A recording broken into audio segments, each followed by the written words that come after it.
Hello and welcome to King of 94.3 from Vancouver, British Columbia.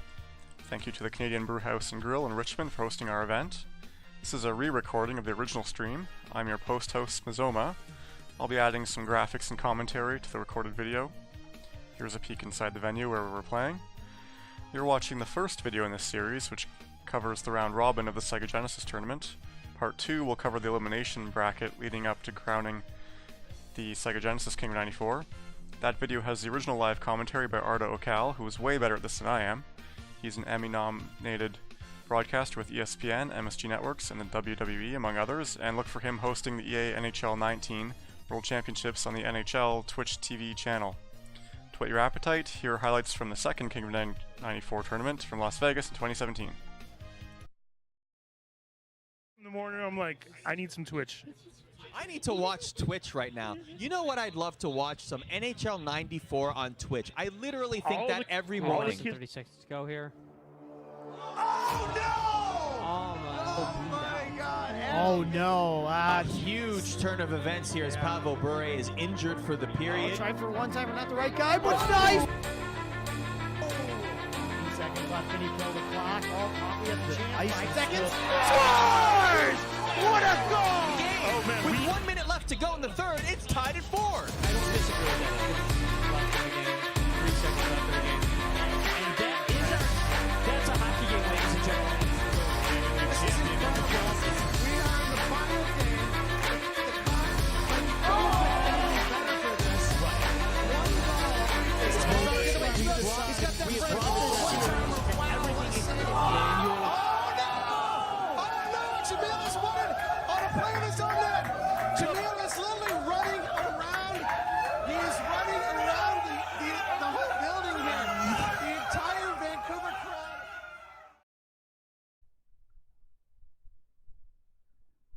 Thank you to Kevin Hicks for putting that video together. You'll see Kevin in the Super Nintendo videos later on. The Settle It on the Screen broadcast team that you saw in that video will be returning for our next tournament, King of 94 4 in Toronto this fall. I'll tell you more about that later. But for now, let's get to the tournament. We start off with a round robin, with each player playing 6 games. That's 3 home games and 3 away games. To move on, players need to win 3 games. After that, we go into a double elimination bracket, and I'll tell you more about that later when we get there.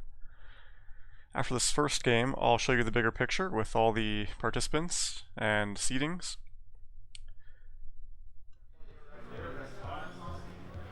This first game is going to be Trevor against Coach Mac. Coach Mac, I think this is his 4th tournament. In the last tournament in Green Bay, he upset King Raph, one of the top players, in the Swiss tournament portion.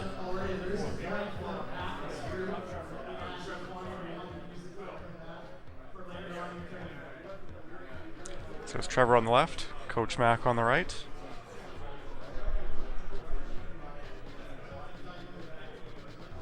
I'm not sure who called the matchup, but it's Calgary for Trevor, Dallas for Coach Mac.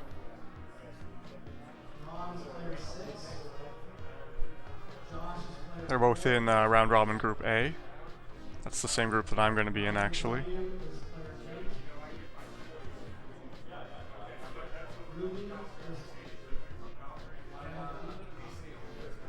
So Calgary's the home team. Oh no, I guess Dallas is the home team. There is a slight home team advantage in this. That's why we balance 3 home games, 3 away games. Coach Mac making some line changes. Russ Courtnall at center. He's the fastest player on the team. He's got 99 speed. Takes out Dave Gagne, puts in Neil Broughton.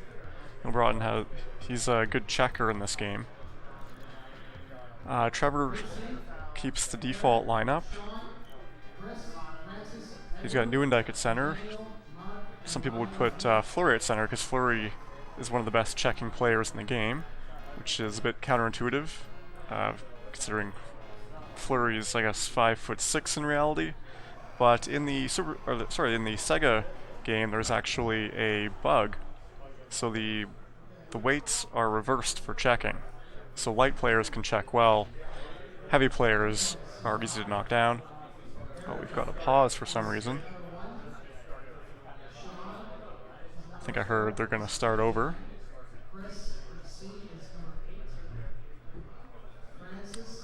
It's a controller problem. So yeah, the heavy players are nerfed, I guess, in this game. So Mario Lemieux, Eric Lindros, they're not so great, whereas Theo Fleury, Jeremy Roenick, you've probably heard how legendary he is in this game. So they're restarting. I wonder if they had it set to single player.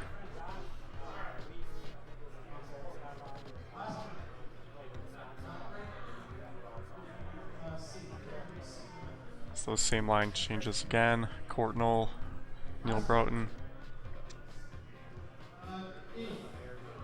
Tenorti goes out for Jim Johnson. I think he's a bit of a lighter player, so better checker. Nieuwendyk is probably someone you would want to take out. He's not bad, but Calgary is a pretty deep team, and I think they have at least 3, maybe 4 players who are better than him. Maybe 5 even. But it's a pretty tight group in terms of relative strength.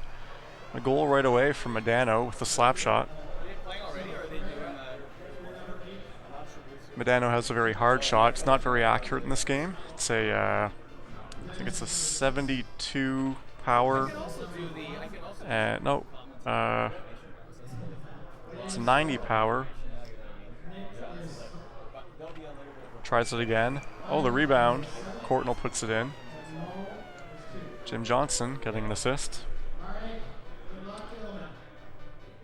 In the top screen there, you'll see Arda Okal just walking away.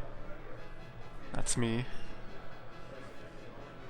This looks like Jim Johnson on the breakaway. Can he make it 3? No. Saved by Vernon. Jim Johnson's everywhere.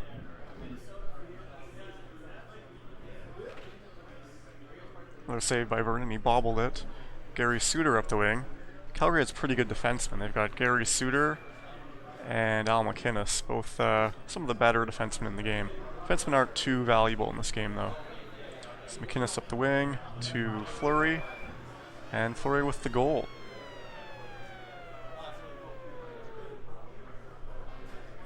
Two to 1.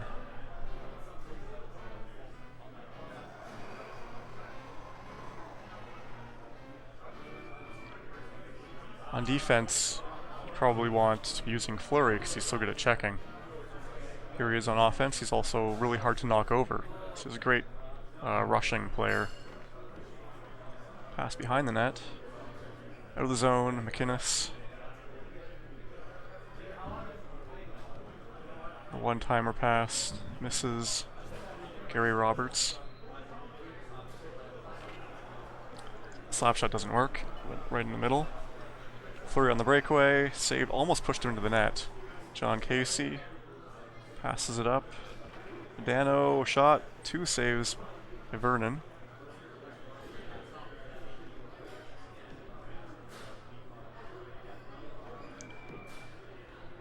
So these are pretty close teams. I think Calgary is more of a balanced team, whereas Dallas is one of the fastest teams in the game. They've got Russ Courtnall with 99 speed. Mike Modano is also very fast. Notched down from there.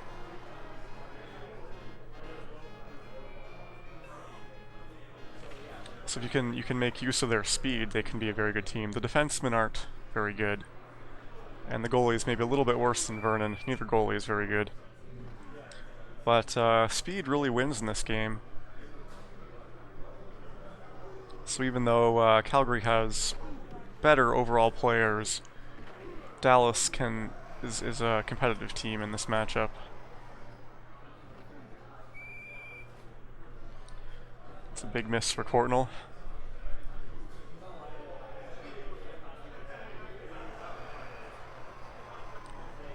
Jim Johnson seems to be getting the puck off every face-off.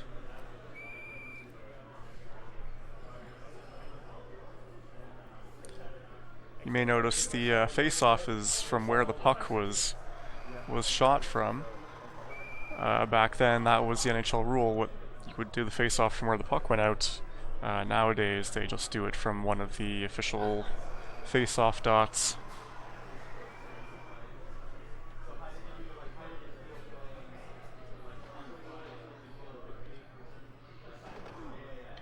With Calgary, you probably would want to... Oh, a hit. Roberts got hit in the head there by the Fleury shot. Nieuwendyk's shot isn't very good, so you probably don't really want him at center. A better option there is Gary Roberts. He has a very good shot. Another goal for Modano. Just blasts it past Vernon. Got 2 minutes left in the second period. We have a mercy rule in this tournament. If you're up by 6 goals, you just end the game there. It helps keep the tournament moving, and you don't want people getting frustrated by losing by too many goals. Modano in the corner. I guess it's another shot. That's Modano's poor accuracy. It's like a one-timer attempt. Courtnall just hits the goalie. But he comes back and makes a defensive play, blocking the one-timer pass from Fleury.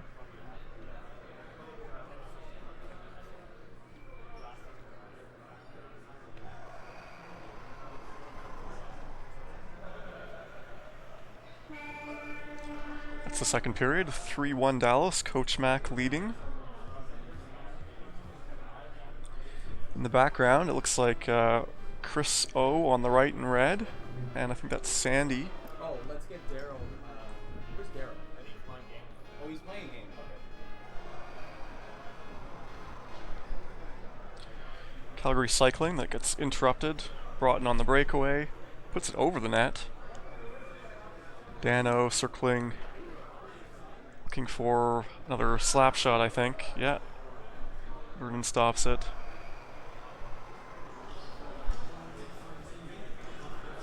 So that pass bounced off the recipient's stick.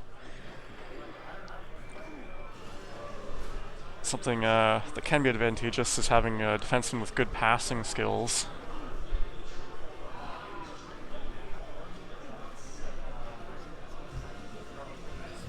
A lot of the defensemen in this game don't have a lot of skills. Couldn't pull off the deke.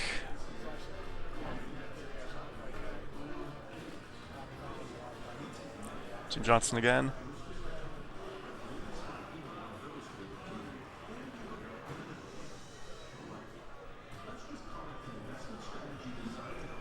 Coach playing tight defense. Another breakaway. Modano shoots it wide of the net or over. Big hit there in the corner. Fleury looking for a one-timer, but Nieuwendyk wasn't quite in position.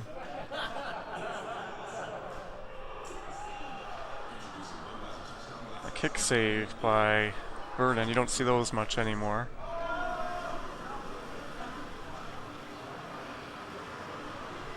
One-timer blocked by John Casey. Oh, this time Modano does not miss. Hat trick from Modano. 37 seconds left in this game. Jim Johnson again off the face-off, coming through looking for a one-timer. Does not connect. One last rush for the Flames. Fleury looking for the one-timer, blocked by, I think it's Tommy Shoden. And a hit on the final buzzer. Always like to see that. Mike Modano, first star with the hat trick. Courtnall and the sub on defense, Jim Johnson. Third star. Here's AJ coming in for the next game.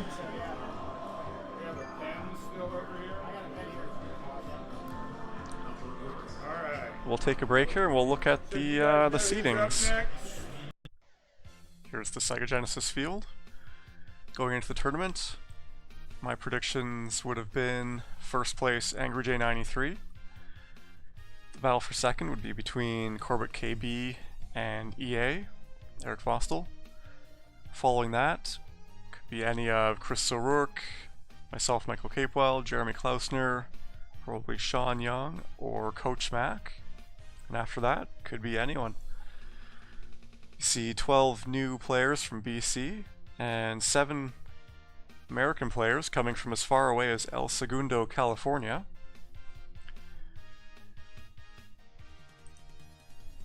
These 32 players are broken up into 4 groups of 8. Hope you're not overwhelmed by this graphic. On the right, it's a score matrix. You can see here that I've recorded a few scores already. Chris O defeated Andrew S 6-0. We have a mercy rule, if you have a 6-goal lead, the game is finished. The game you just saw was Coach Mac against Trevor D, 4-1 win. Other 6-0 wins, showing promising turnouts, promising results, are Smizoma 6-0, Corbett KB 6-0, EA 6-0, Mark F, Jeremy Klausner, and Dave S. This is the round robin. In order to move on, you need 3 wins in this column, and after that you'll be seeded by the number of wins and your goal differential.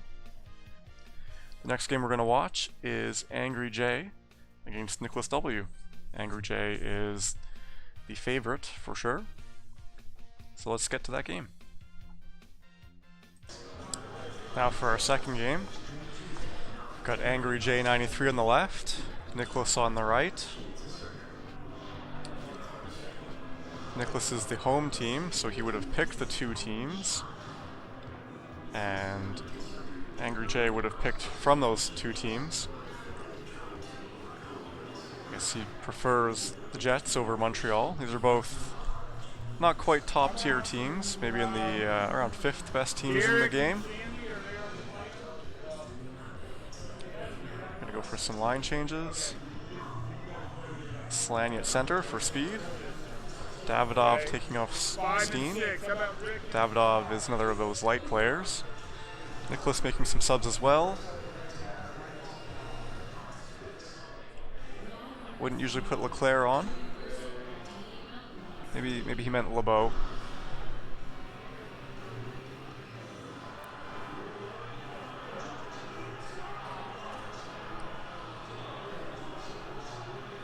Slaney is one of the best skaters in the game. 99 speed. Just went for a run around the net.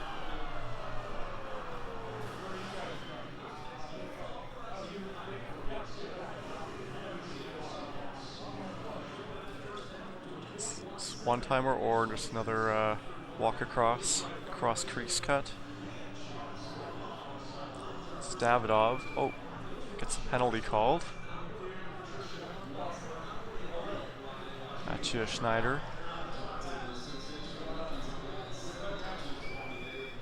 It's called a quick timer. It's almost like a deflection where you pass the puck towards the net and the player there one-times it past the goalie. 7 and 4. You're 7, so Derek is home. This is definitely a very offensive team against a more defensive team. Slaney just charges the net, pushes Waugh and the puck into the net. And you were home? Yeah, you were home. So Andrew, and what team were you, Andrew? Coach Mac is taking care of some scorekeeping. Buffalo. Oh, and Muller goes out. Slaney is just dominating this game. Was Calgary, and he had 6. But he'll sit for 2 minutes or less. LeBeau comes in at center. Okay. He's my favorite Montreal forward in this game. 7 and 4 are playing. The penalty kill, sometimes it's easier to score on the penalty kill.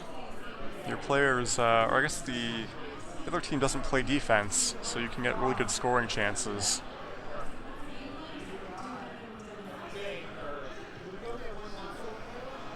Another penalty against Montreal coming up. Oh, AJ puts it over the net. He also tried a rebound goal there. So we got, you know where Smoz is. 1 and 3. Now Savard at center for the Canadians. It's evened up 4-on-4. These refs just won't let them play.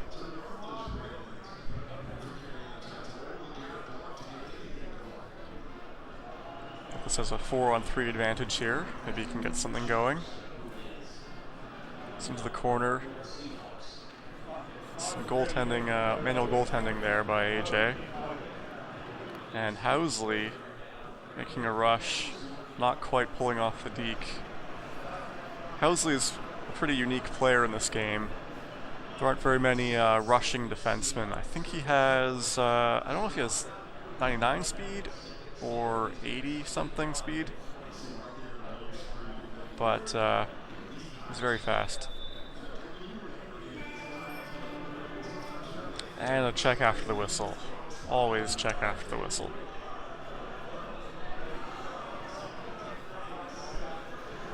Second period, 4-0 lead for Winnipeg. Davidov can't get past Waz skates. These refs.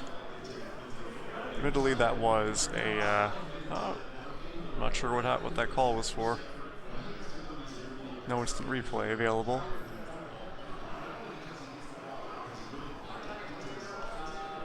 Housley on another rush into the corner. I think it's high stick handling or high agility. If you check him, instead of him falling over, he'll just lose his balance but maintain possession. Bounces off the check. That's a great deke. He just made Waugh move right out of the way.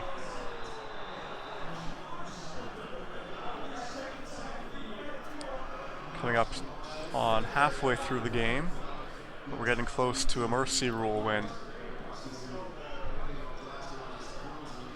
Housley again getting held up. Don't know how many penalties we've had, but that one won't end up happening. Slenny hits his 4th goal. That's a 6-0 win. Mercy rule, handshake.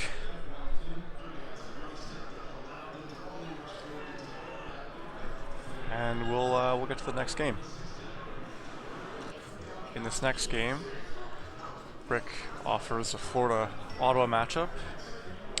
He's playing against me, and I picked Ottawa. That's my hometown. It's definite difference in skill between the previous teams we've seen so far. And these are pretty bad teams. Although Florida, as you can see, the red team here has a much better goalie, and Gord Murphy on defense is actually pretty good. Other than that, it's pretty bad.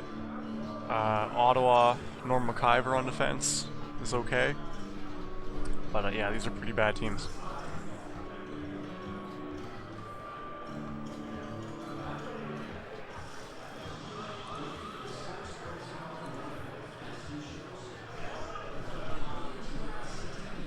So if you haven't seen any of these tournaments before, one player picks 2 teams, and he's going to be the home team, and the other player picks which of those 2 teams he's going to be. So if it's your turn to pick the teams, you're incentivized to pick 2 close teams, because if you pick imbalanced teams, the other player will just pick the better team. And picking expansion teams can help keep the game slow.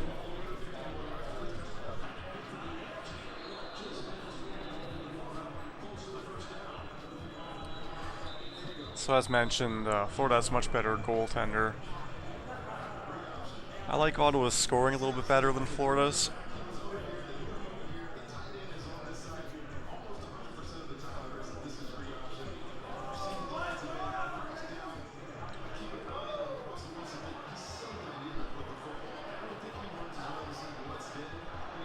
I think Rick's been looking at the suggested lineups. Put Gord Hines in on defense. Gord Hines is a very light player. It's a good checker.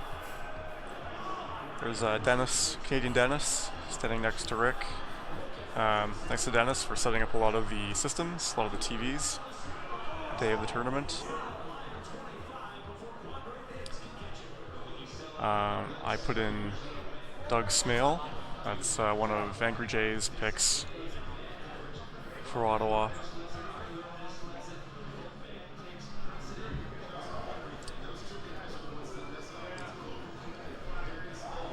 Smale down the wing.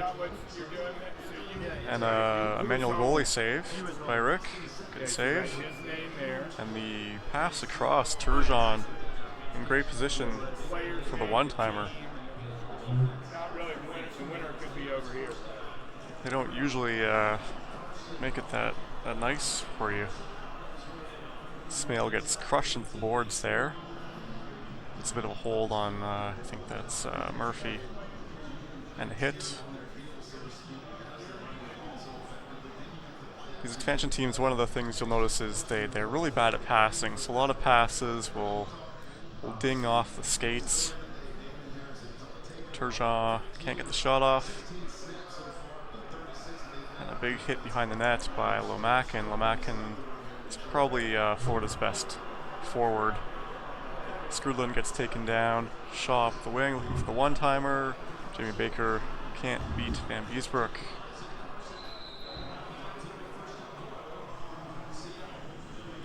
It's quite a set of bodies on the ground there. Oh, and there goes Skrudland for the period. Norm McIver takes him out. It's a rough game. 1-0 Ottawa. Coach Mack watching on, and Chris O.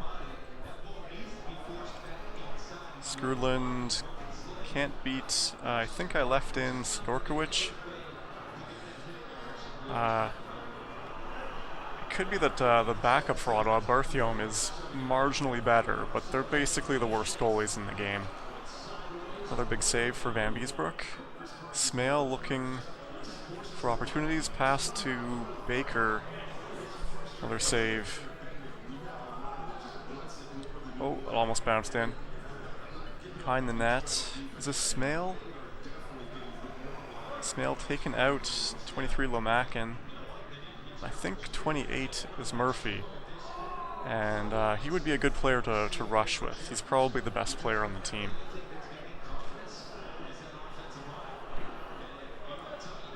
That pass missed, but at least it bounced off the boards to Shaw. But the pass up the ice missed, and Florida brought it back in before the end of the period. 1-0 after 1. Some excitement in the background.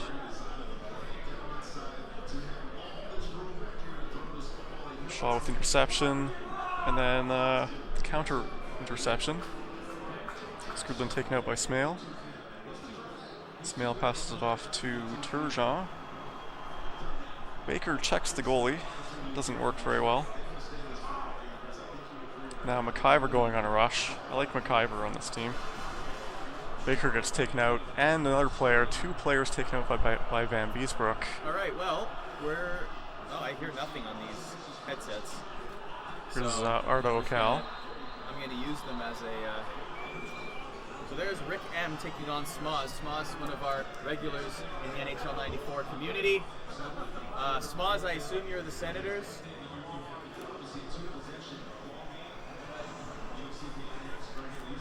Oh, definitely do not wear these headsets. I can hear myself like 10 seconds later in the headsets. So that is rough. Hey, yeah, go ahead, please.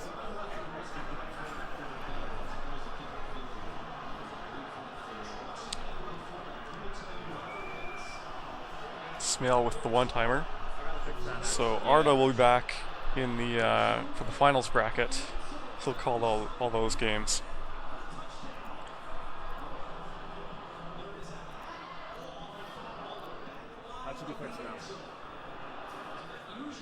Streaming setup for this one. It was my first time setting up a stream. Didn't go as well as Vegas when we had to settle it on the screen podcast guys. They were amazing. they'll be back for Toronto.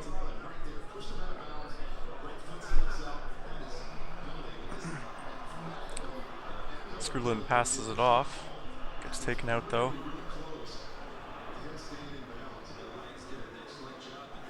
There are a lot of checks in this game. It would be fun to check the game stats. Kyver coming up, and he makes the slap deke around Van Beesbroek for 4-0 lead with 2 minutes left. That's the dreaded power play defense, letting Rick down. Quick pass back to, I'm not sure who 16 is. It might be Jody Hull. He gets checked across the ice, bounced off the boards across the ice. A big glove save by Sidorkovic. Kyver stutter stepping into the zone to the corner. And a big check. Oh, he passes it through the goalie. Baker trying to pass it to the other player behind the goal. And it goes through Van Beesbroek.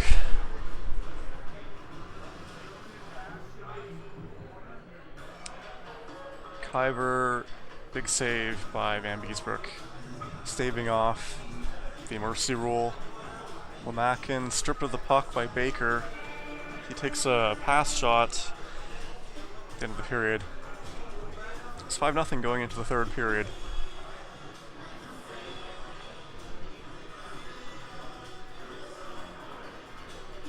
Baker up to Turgeon, across, Smales gets it intercepted.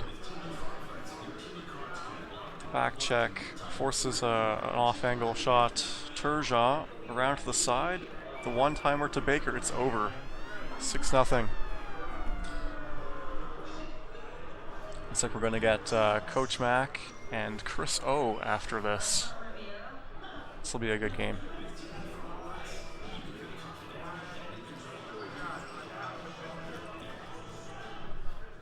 Chris picks a powerhouse Detroit-Chicago matchup. These are the two best teams in the game. And Coach Mack is going to pick Chicago. You can see Detroit has two elite forwards, Cicerelli and Yzerman. Fedorov or Dallas Drake on the wing are not bad. And good defensemen, Coffey, Lidstrom. The goaltending is better than average. Chicago has the best forward, arguably anyway. Some people prefer McGillney. And the best goaltender, again arguably with Patrick Waugh. And a slightly better defenseman, Chris Chelios, but also much worse defenseman in Smith. Chicago, their wings aren't that great. Even Larmer, though he's in the 80s, I guess he gets completely overshadowed by Roenick, who's just so much better. And the other wing isn't great. Let's get to the game. Let's see what the substitutions are. Chris is swapping Fedorov and Cicerelli, probably putting Cicerelli on his strong side, so his stick will be in the center of the ice for strong slap shots. I didn't see if Coach made a substitution or not.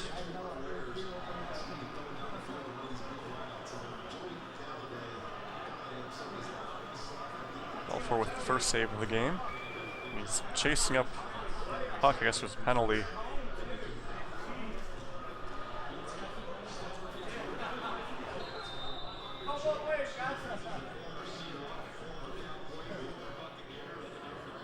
Chelios on a rush on the power play into the corner.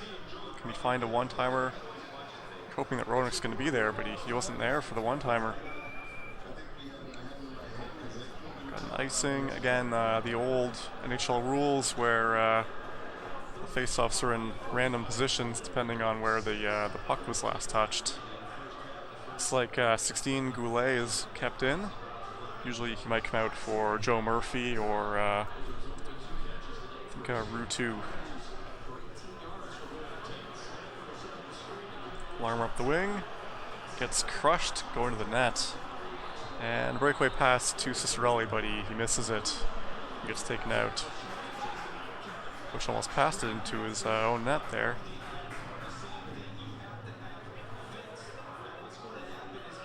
And a nice deke by Chase on. It's probably the last person you expect to score for Detroit. 1-0 for Chris with Detroit. Cicerelli up the wing, stuffs it in past Belfour. Belfour should get that.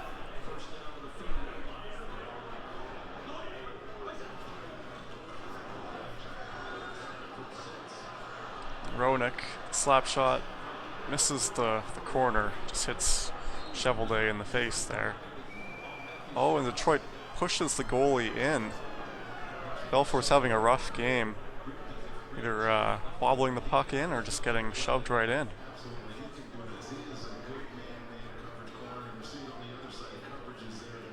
It's a 3-0 lead for Detroit, pretty quick. Yzerman in front, gets around Belfour for 4-0. Coach with a bit of a head shake. This is pretty unexpected.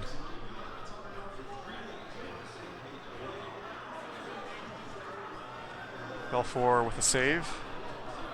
Puck gets sent on the ice, but not an icing. Roenick can't get the one-timer. Coffee, can he get the deke? No. Larmer up the wing. Dodges the check. Again, Roenick just isn't there for the one-timers. Sometimes, you know, the players will do what you need them to do. Sometimes they don't. But Steve Smith gets the slap deke around Cheveldae to get Chicago on the board before the end of the period.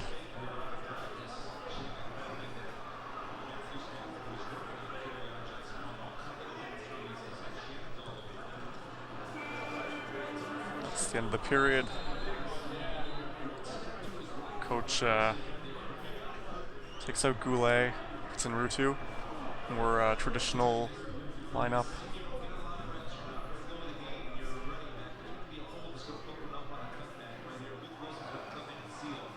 Coffee breaking in. Can he get the deke? He gets the deke.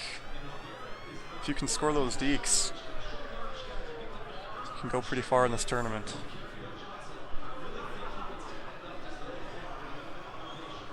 Fedorov off the face-off. The one-timer, Yzerman misses. Larmer takes his guy out. Interception by Chelios, but the shot can't beat Cheveldae. A big shot by Cicerelli, but Belfour gets the glove on it. That's what you need Belfour for against the top shooter in the game, Cicerelli. Cicerelli and Roenick, the two best shooters in the game, along with, and Roenick with a huge check.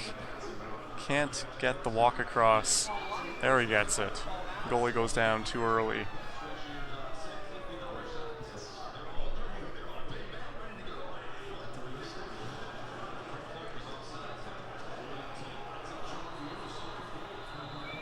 Yzerman gets the deke.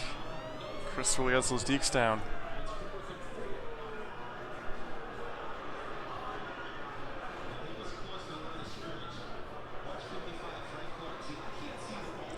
Against most people, Belfour will stop those dekes. Roenick can't quite get it past the glove. Some good defense there by Coach and Chelios.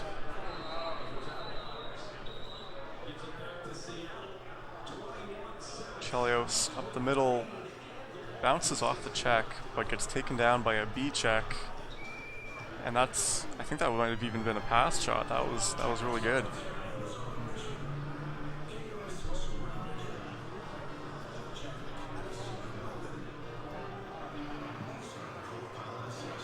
Smith probably needs to move that a little bit sooner. Detroit's pretty relentless on the check. Roenick gets the puck back. Slap shots it in. 4 goals is a lot, but if Roenick can get good chances, he can score. This time the deke doesn't go, not quite the right angle. But Cicerelli with a a mirror image goal from Rowanix. 8-3. Detroit's having they're getting a lot of the face-off wins and getting good chances. Smith looking for chances, and it goes. A long shot from Rowanix from the point. The goalie's off his angle.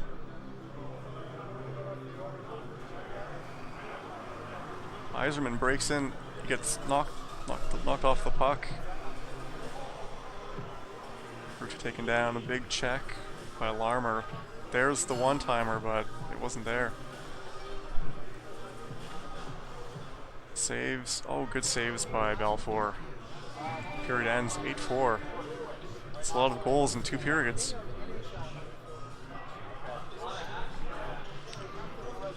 You can see in the lower right, both these players have records of 1 win and 0 losses. Chelios to Larmer. Doesn't get the one-timer pass off to Rowanix. Rowanix with the shot. It's blocked by all the bodies in front.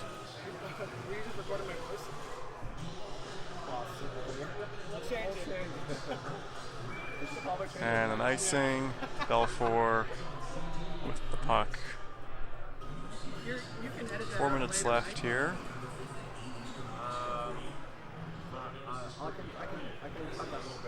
Rowanix takes out Sorelli. Rings the pass around the boards, but it comes out to Yzerman on a breakaway. And he gets the shot and the rebound. 4 goals for Yzerman. It's 9-4. Chicago gets a face-off win. Pass, and Larmer shoots it. Slap shot goal. 9-5.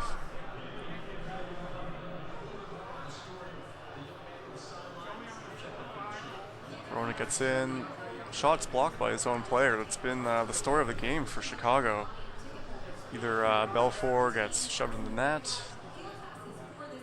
The one-timer doesn't quite make it. Jason to open the scoring, coming back, and he's not going to get another one.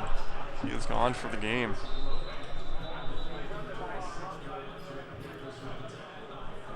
Lidstrom comes in. Perfect human, as they call him.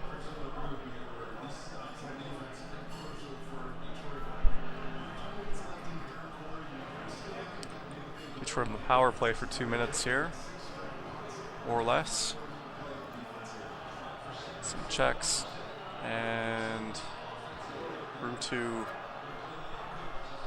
stripped of the puck by Lidstrom. Rowanix, not quite a breakaway. Yzerman coming back the other way. Can't get the deke off.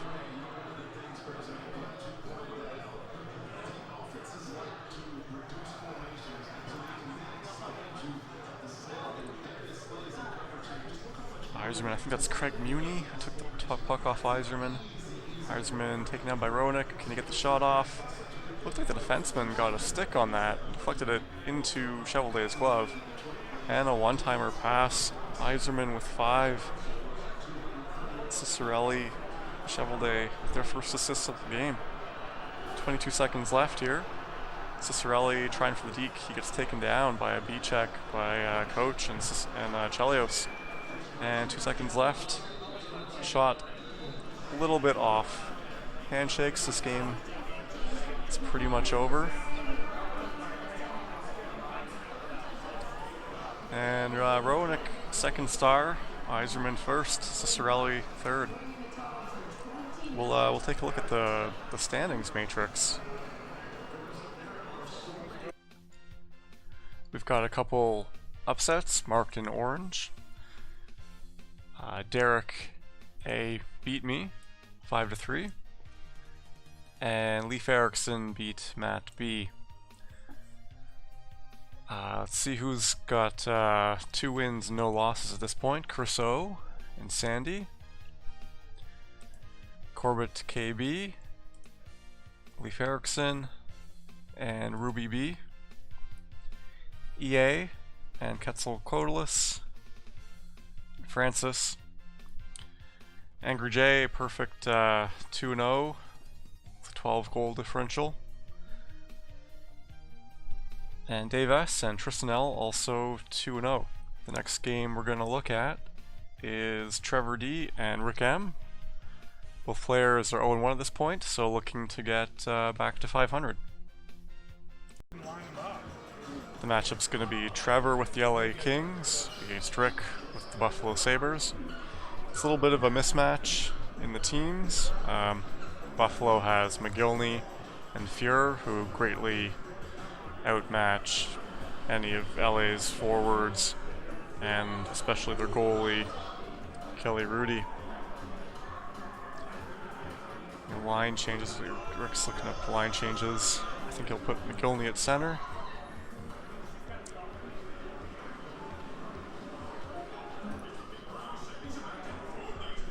And he leaves it at that.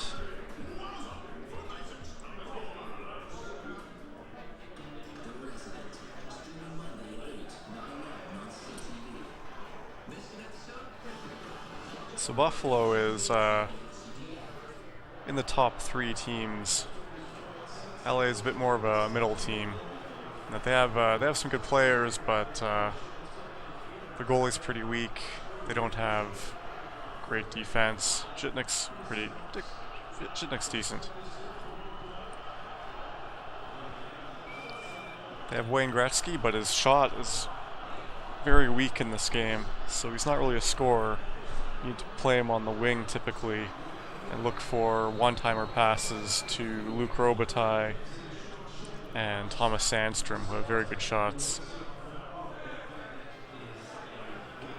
Peter Svoboda, known for getting a lot of penalties, and there's another one.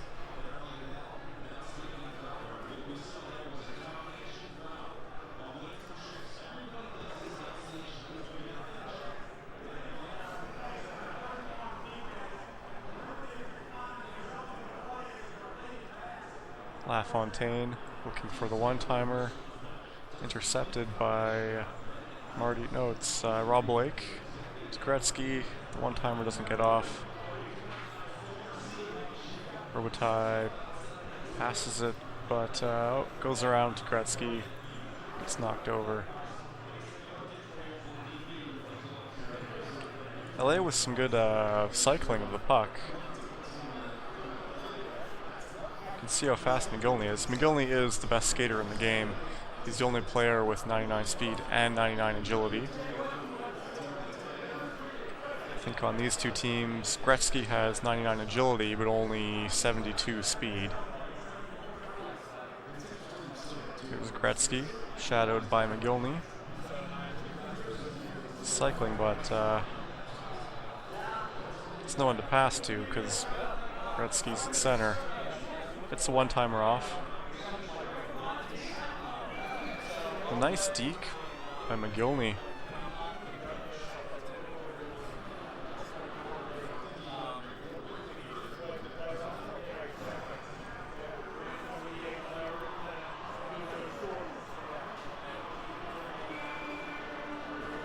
First period ends, 1-0 Buffalo.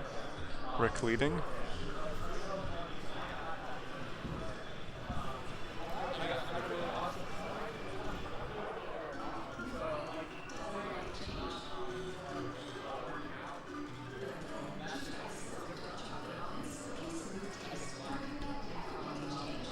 The good thing about having Gretzky at center is that he's another very light player. So he's a checking threat. He can play good defense.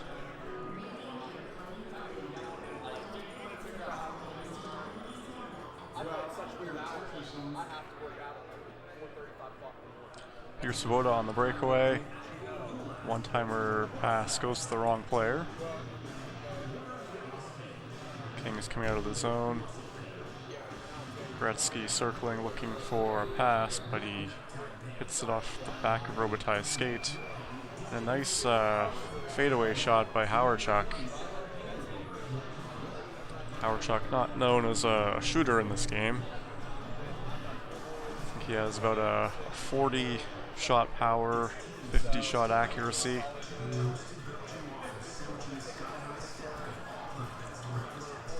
Robitaille knocked out of the zone, but no offsides turned on in this. Spinorama move by McGillney, but stopped by Rudy.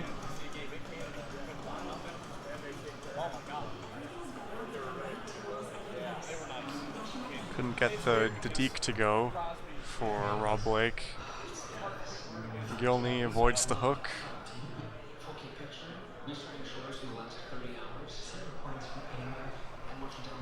Sandstrom crushed into the boards. Sandstrom is a fairly heavy player. Oh, we've broken the glass. Don't see that very often. I didn't note who shot it. Might have been Jitnik. No, Jitnik's not playing.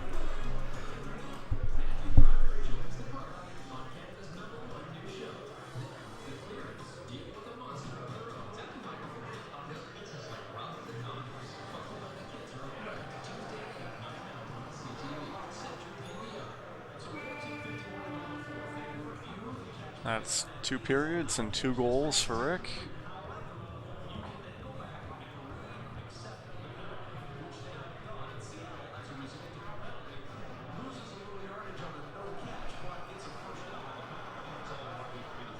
Lodger up the wing.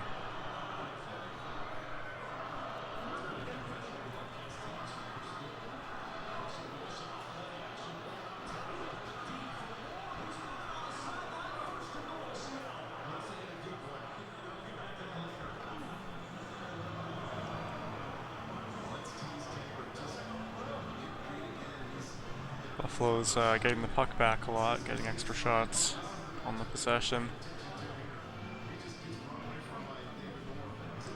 Fear is wandering, but the ref doesn't call the play down. Sorely taken down. Sorely is a very heavy player, very easy to knock over. LaFontaine, the one-timer pass, saved by Rudy. Robitaille into the zone, looking for Gretzky for the one-timer. And a breakaway and a nice backhand shot by McGillney beats Rudy.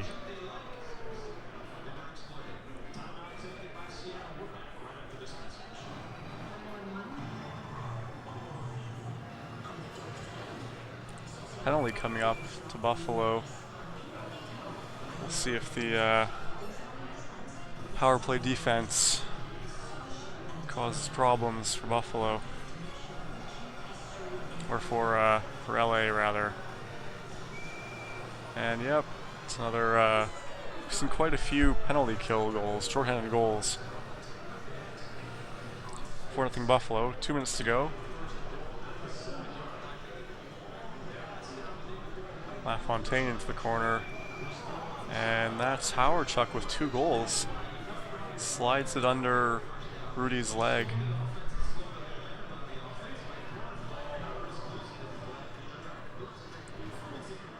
Gretzky shrugs off a check. This time Fuhr can't get rid of the puck fast enough for the referee.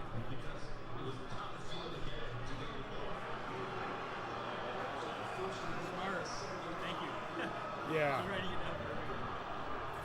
Get it out of the way. Howardchuk for the no, he does not get the hat trick. So Rick and Trevor are playing. Smosh Gretzky and stopped Derek, by Fuhr. Sandy and Chris. So you got big guy. Howardchuk circling, really wants that hat trick. Coming in again, the deke doesn't go. And looks like LaFontaine will be getting a penalty for goaltender interference. Actually works pretty close Friday. I come here once in a while, but I'm surprised. Oh, it's here. I was like, Deadly. Are you originally from here? No, I'm originally 9 seconds left to break the shutout on the power play. Not enough time. 5-0 win for Rick with Buffalo. That puts him at 1 win, 1 loss. Our next game is between the last 2 undefeated players in the A group. Yeah, they're already playing. Sandy and Chris and Sandy. Chris, you're up. Right here again. They're going to pick Toronto and All Winnipeg. right, so what was that? It was 5-0. So Sandy's the home team. He picks the two teams.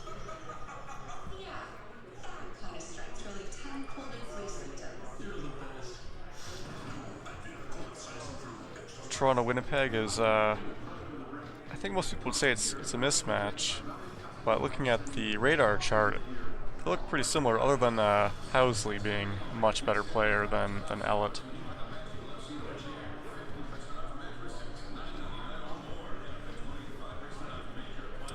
Other than that, we'll see some line changes here. Clark at center. That's unusual.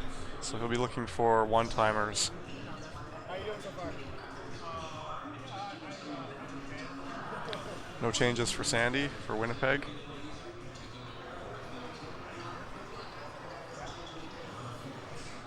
1-1. I got Mercy my first game. That could be a mistake. You really need Solani at center. But with Clark at center for the Leafs, who knows how this will turn out. I played a couple of games online with friends, but like, Nice manual goaltending save there. Clark, penalty already.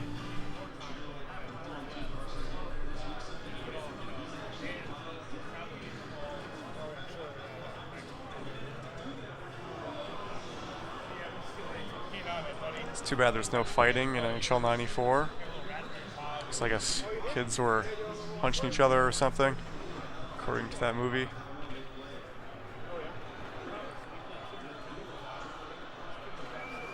And a goal. Shamnov with the deke. Sandy takes the lead.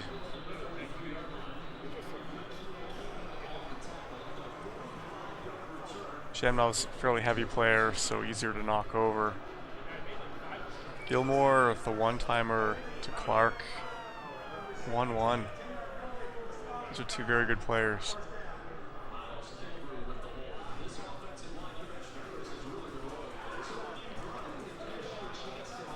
Borshevsky to Clark. Chris seems to have figured out where Clark is going to be for the one-timer, but Steen and Jamnov have Winnipeg's goals.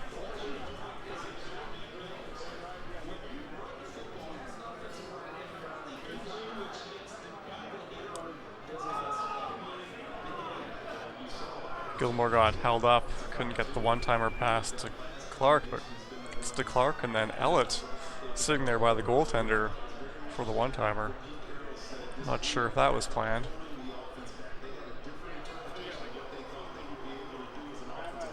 Borshevsky into the zone.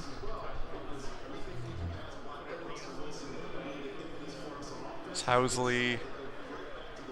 Looks like Potvin got the stick on it, even though he was already down and out.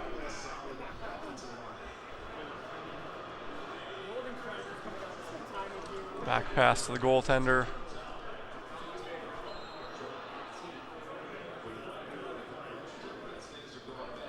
Leafs steal the puck up through the middle. Borshevsky, rebound straight to Gilmore with the wide open net. 3-2 Toronto.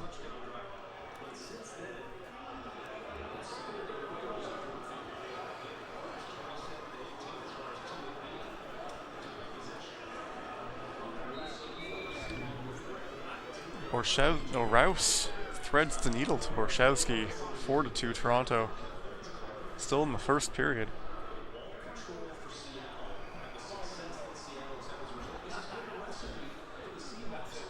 Rouse takes out the Winnipeg player before he can get it.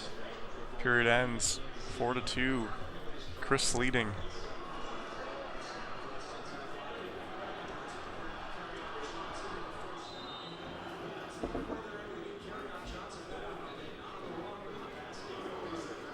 Clark with the B check.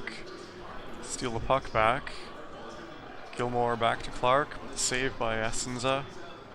Or Essenza. I'm really not sure how to say it.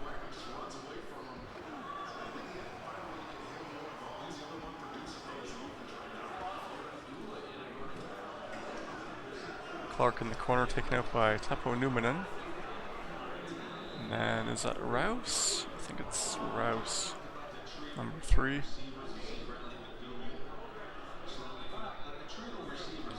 Gilmore tries to pass it in front, just goes off the goaltender. Preemptive check by Gilmore, gets the puck back.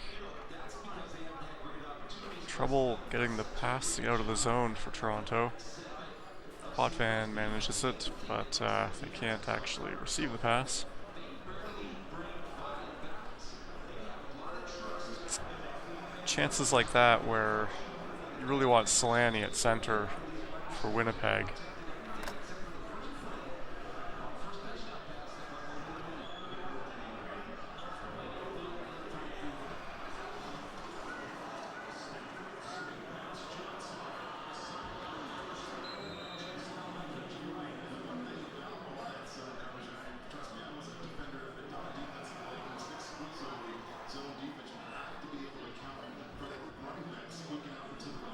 Gilmore stopped by Asenza with the manual goaltending.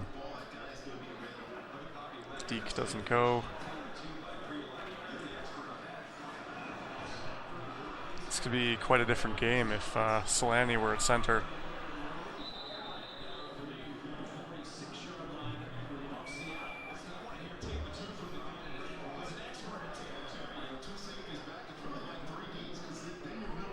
Six seconds to go. Jets clear it.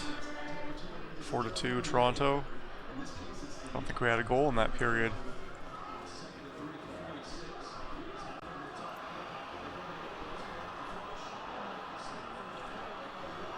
You'll notice that Chris is looking at up into the air. We have 2 TVs showing the same game there. One is the CRT TV, which Sandy's looking at.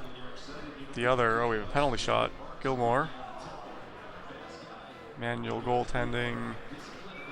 The save keeps the angle.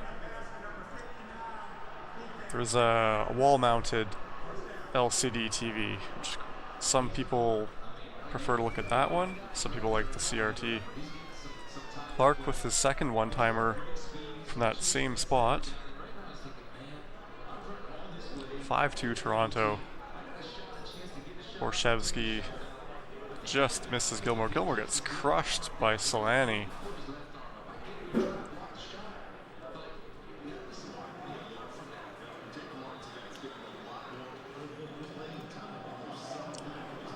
Newman's one-timer pass.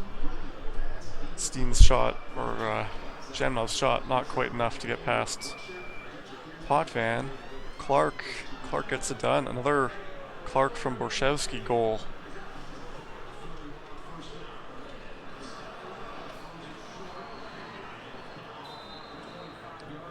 Jamnov doesn't have the stick handling. Actually, I think he has very good stick handling, but it's not very quick.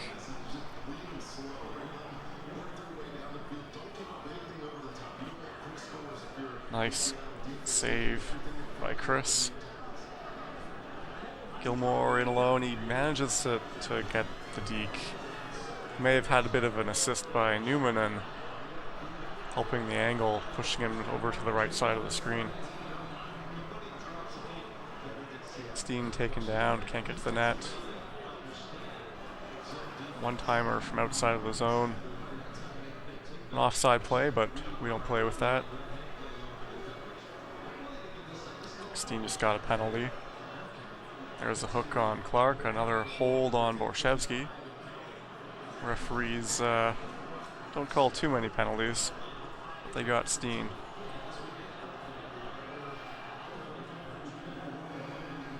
We're 1 goal away from a mercy rule victory. Clark looking for his 4th, I believe. Gilmore circling, looking for Clark. Clark misses.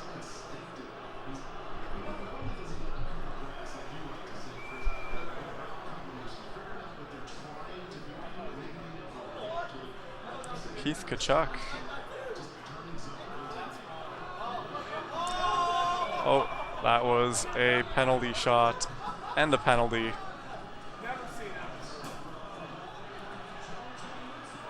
They didn't realize they had the penalty shot and just passed it away, trying to do the face-off, trying to win the face-off.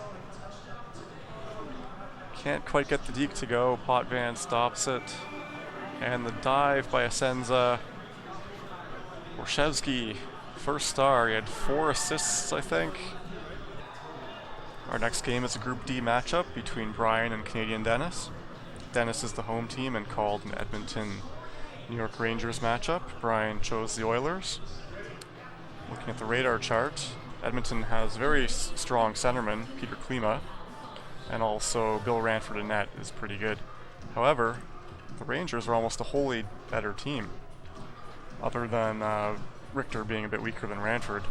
So Brian's going to have to work with a team that's between 5 and 10 points worse on pretty much every player.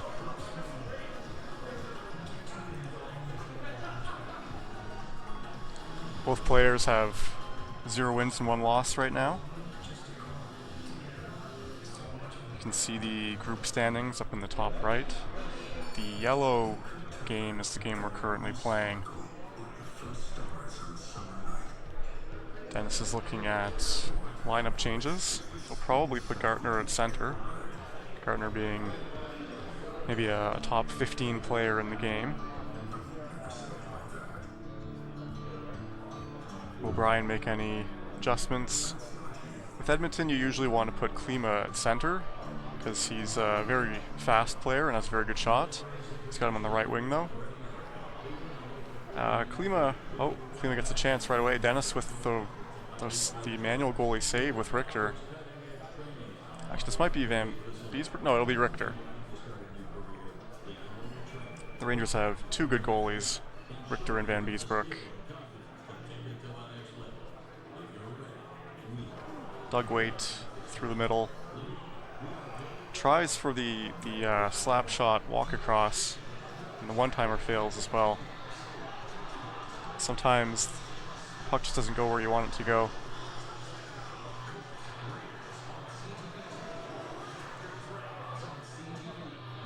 Some chaos in front of the Edmonton goal.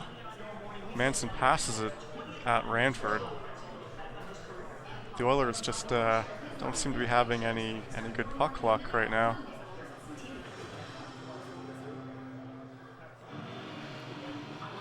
Bit of a hold there by James Patrick on defense. Mark Messier looking for perhaps a one-timer. Klima with a huge hit, but I think he's getting a penalty. Yeah, cross-check. You can see how fast Klima is though, so that's why you want him in center.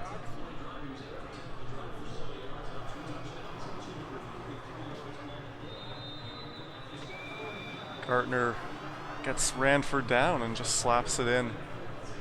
1-0 for the Rangers. Both players smiling.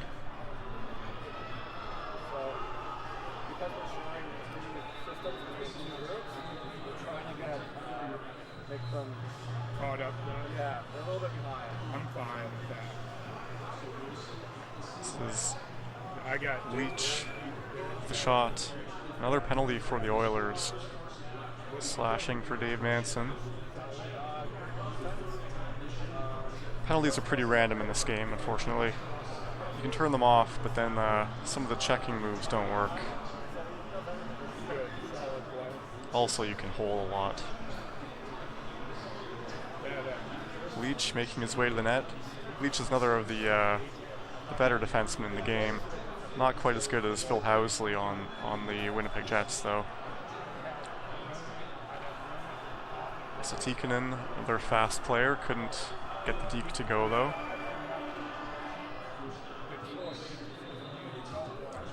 One nothing after 1 period.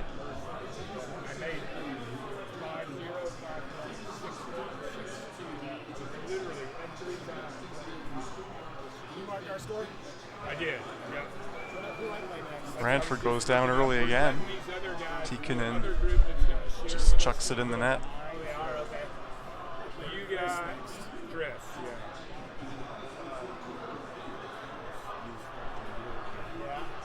Gardner just misses the one-timer.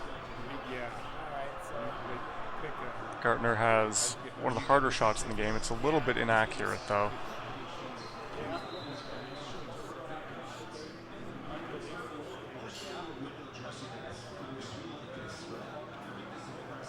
Gartner tries for the walk across, doesn't quite go.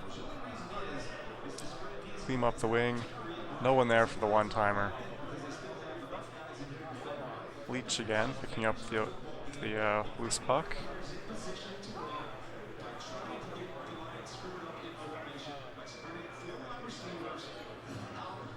Klima going through the middle, shot wide. Looks like Klima, his shot's a bit weak this game. Normally he'd have a bit more on it. Some nice passing by the Rangers, but Tikkanen gets crushed.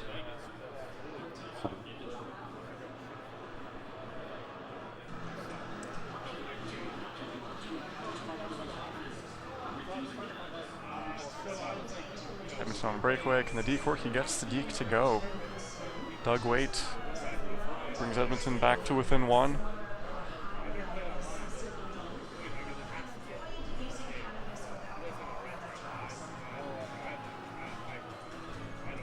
The Rangers playing a bit safer, passing backwards, as though it's the early 1900s.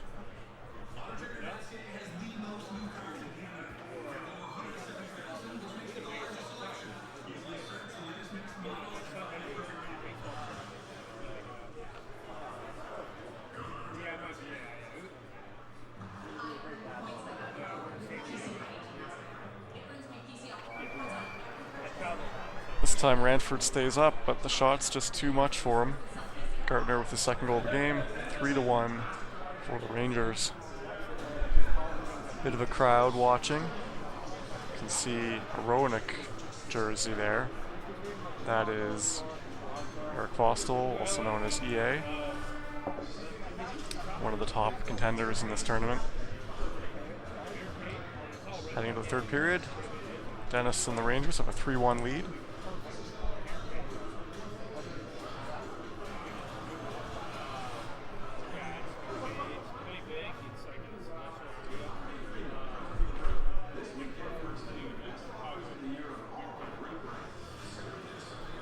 Messier taking out along the boards. Players next to the boards, you can pretty much always check them.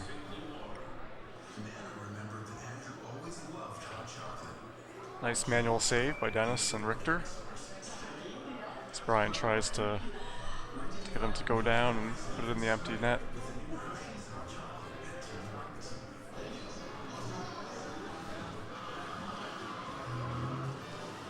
I'm just looking for the one-timer cross, but can't get the puck.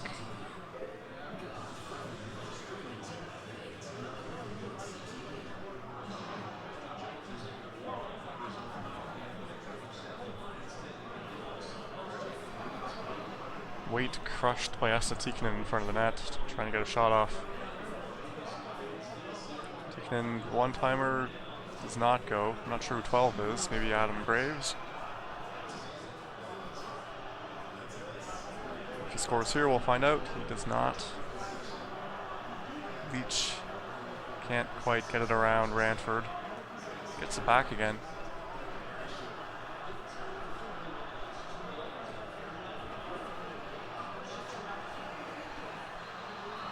Here's Leach again, he's everywhere.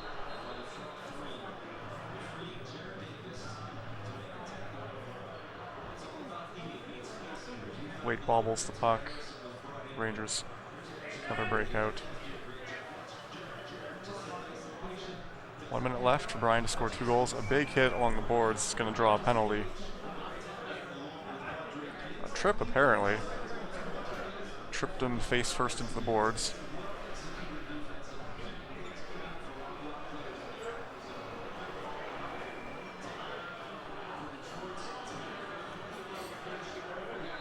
Post there, you could hear it. Gartner going up the wing, evading the checks.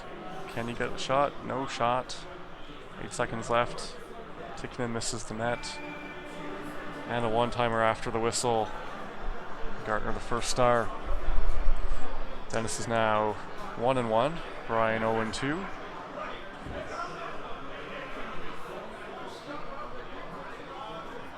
There's Chris, orange-black 92 in the Joe Sakic jersey. And EA in the Roenick. Dennis is back for another game. His record is now 1 win and 1 loss. He'll be playing as the Canadians in this game. As you can see, their forwards are decent. Their defense is not quite as good, but their goalie, Patrick Roy, is amazing. This is a bit of a mismatch. Looking at Washington, their goalie is Don Beaupre. He is very bad. And the other players are comparable.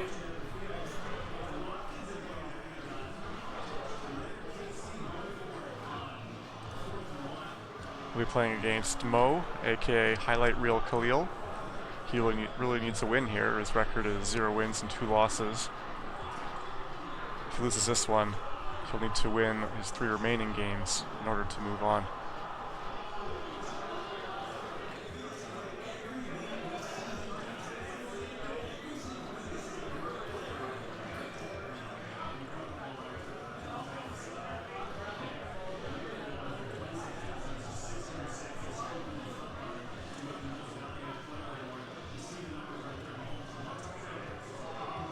Typical line change would be to put Bondra at center.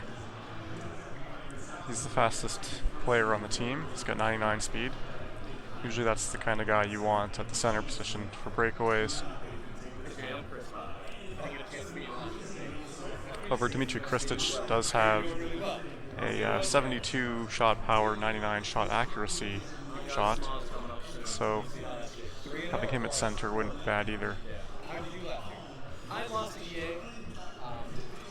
I didn't know much about Sega Dennis subbed in LeBeau at center on the Canadians.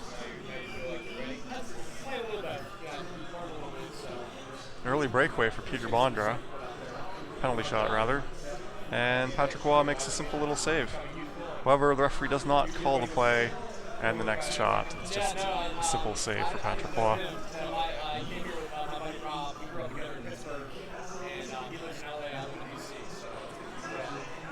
Donfus to LeBeau. And the one-timer, that was quick. Donfus puts the Canadians up 1-0.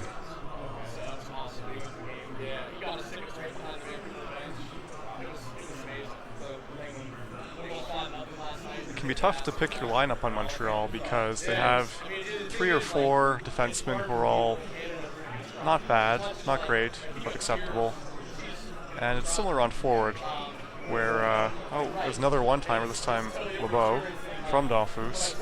This is the problem with Beaupre. He's one of the worst goalies in the game, other than expansion team goalies.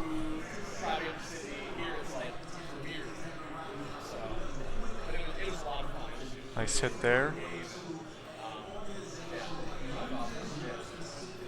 Denis Savard getting the puck back and passing it. Montreal swarming the zone. And a trip. I thought it was a trip by Bondra, but I guess behind the play there was hooking.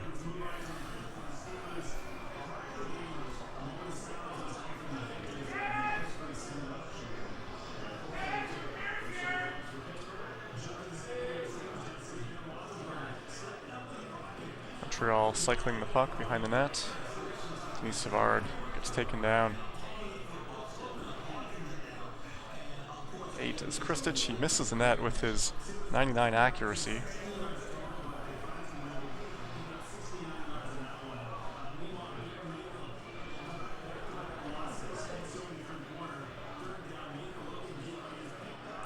I think that's JJ Daigneault, one of Montreal's many serviceable defensemen. And Ridley scores. 2-1 Montreal. Washington brings it back to within 1. Again, that power play defense. LeBeau with a shot, but a nice manual goalie save by Mo. Patrick Roy, another save. Donfus on the breakaway. Gets taken down. Is this a penalty shot? It is. Can he put Montreal up 3-1? Stops up. And a save by Beaupre. Gets the blocker and stick down.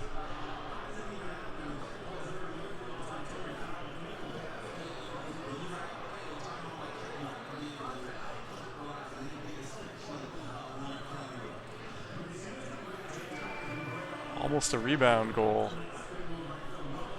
Bondra beats the defense up the ice.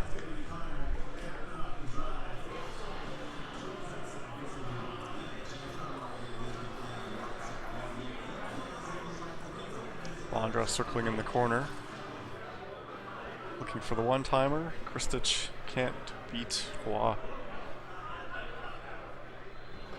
He's not going to have the right angle there to beat such a good goaltender.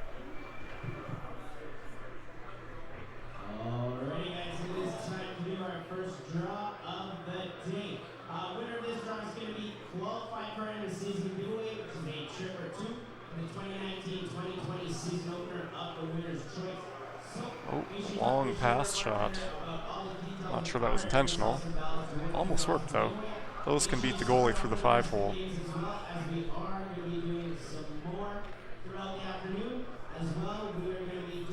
Foose on the back check. Gets the icing. Thank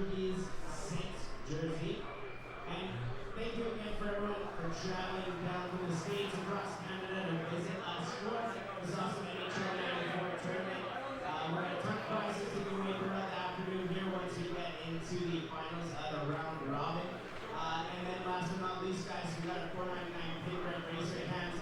Call it Pantone to help fighting cure for best cancer. You're not going to find a better cause or a better beer in town, and it's also the best deal in house. Alright guys, when you hear your name called, please make sure you make some noise. It is pretty loud in here, so we want to make sure that if you're still here, you're getting the prize that you deserve. I think that's Ardo Cal giving out prizes. Maybe not. Looks like Ardo just won a prize.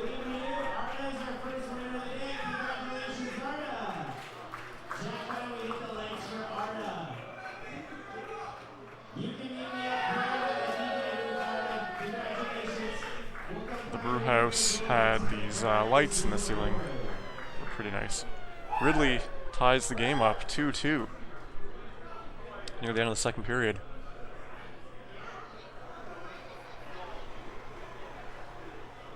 Savard gets around Beaupre to take the lead back. Savard has very high agility, so he can make good dekes like that. Beaupre almost dives out of the way. Last period, 3-2 Montreal. Dennis looking to go up to a 2-1 record.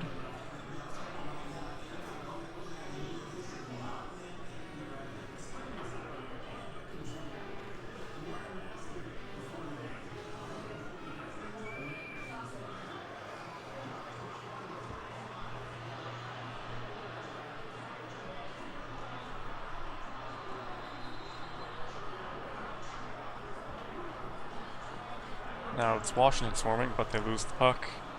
Savard up. Can he get the deke? He does. He looks like he faked forehand and went backhand.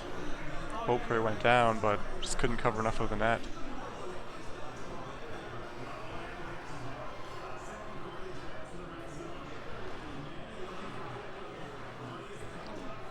Wow, almost gets pushed into the net.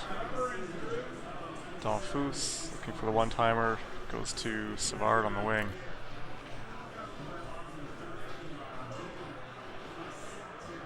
Capitals beat the icing. Chase down Mathieu Schneider.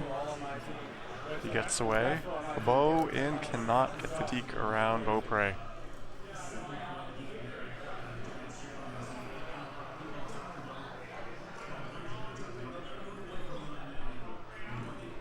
That would have been an amazing goal if it had gone in, but Donfus a little bit too behind the net to get that in. Another nice deke attempt, but Beaupre's pads got it. That was actually a good shot attempt, but Patrick Roy will be able to stop those.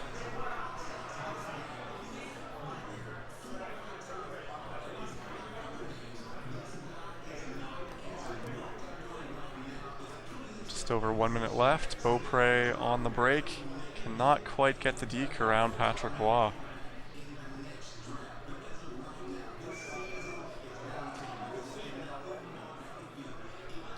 Looks like Mo's going to be down 3-0 in his record, but looks like a decent player. Another goal for Montreal. Nice one-timer. Dalfus with the second goal.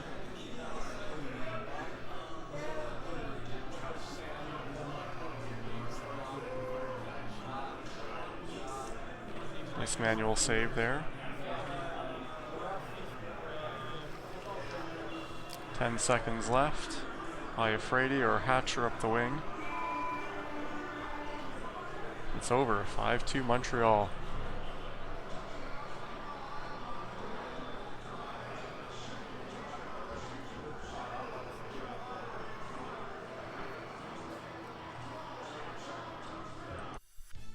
We're now halfway through the tournament. Everyone has played 3 games.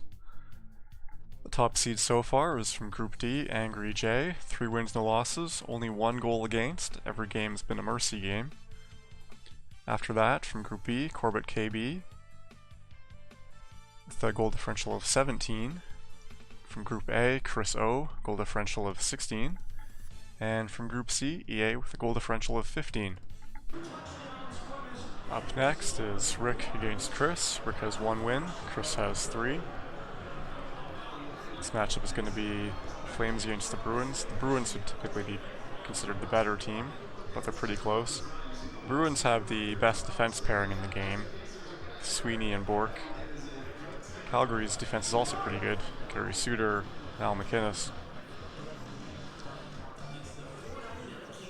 On forward, I think Calgary has more scoring power, especially with Theo Fleury, lightweight player, strong checker. Boston, on the other hand, has Adam Oates, is a great playmaker, and he can pass to Neely for one-timers. However, Neely is quite heavy, so he's easy to knock over in front of the net.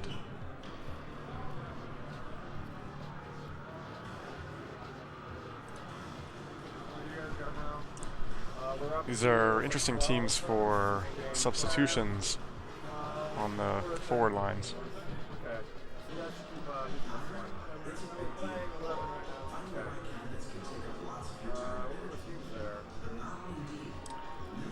Chris is subbing. Who does he open at center? He wants Neely at center. They'll be going for one-timers and slap shots from the slot. Rick's checking lines. Let's see what he goes for.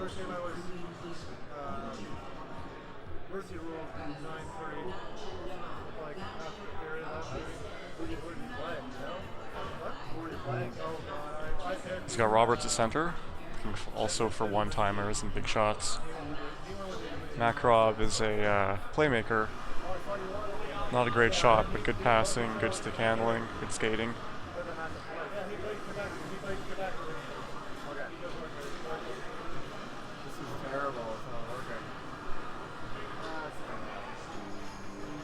Really up the middle right away. Flames steal it. Suter, Makarov. The one-timer just misses Roberts. Roberts on the breakaway. Can he get the deke? He gets tripped. This should be a penalty shot. And he scores. In goal for the Bruins is Andy Moog. However, the backup goalie, John Blue, has a higher rating. Moog's a very light goalie, though. Oh, Neely takes out Suter for the game. Not sure who will replace him with.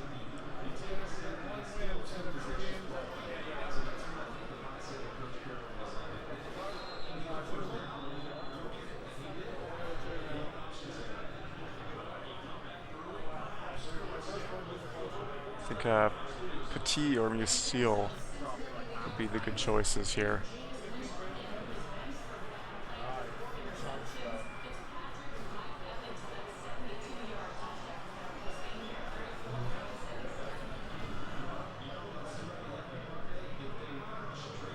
Greg Smith is the worst player in the game, the lowest overall rating, 29.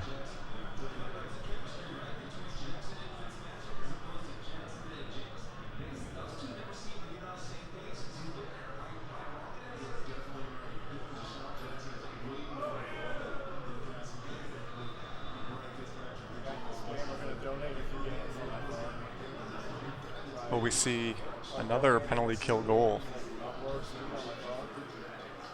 Fleury's trying to interfere with Moog, doesn't go. No penalty kill goal so far.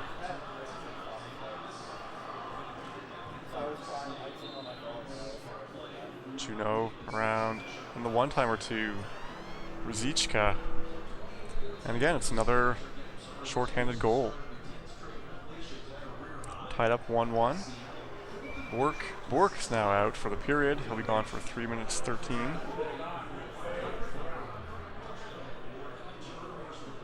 Gary Roberts taking some revenge. Get the too much man penalty.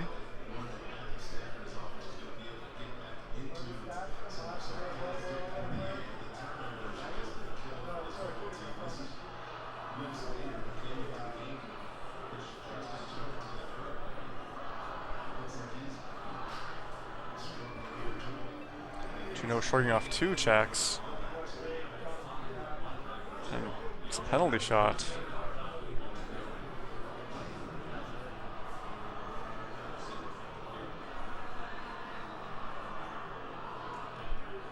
Looks like players are trying to get into that corner booth for games.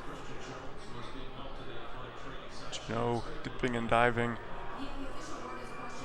It's going to run out of time. He scores with 1 second left on the penalty shot clock.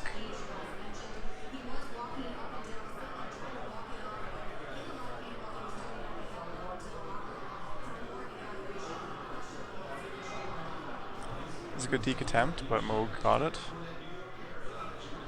Juno, can you get set up a one-timer here?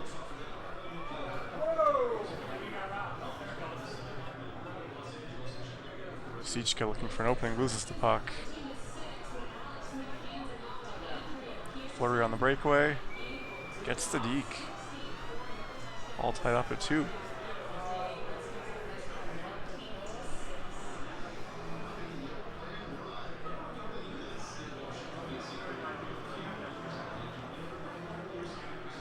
Guess that was another shorthanded goal.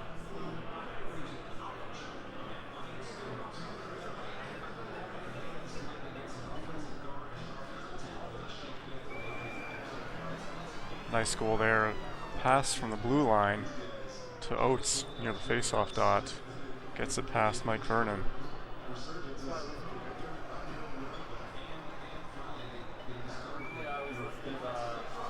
I don't think that shot was going in, but the defenseman caught it, dunked it in his own net.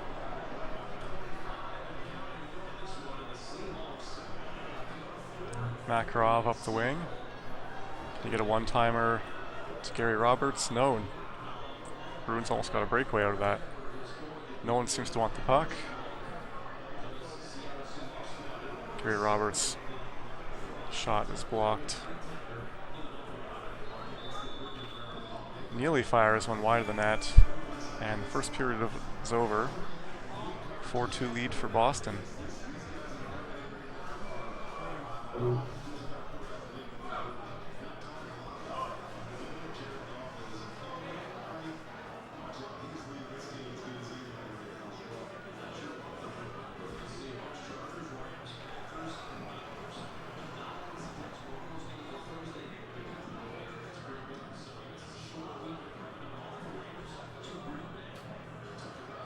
Sweeting the corner with the puck behind the net. Juno comes out in front, passes it, intercepted.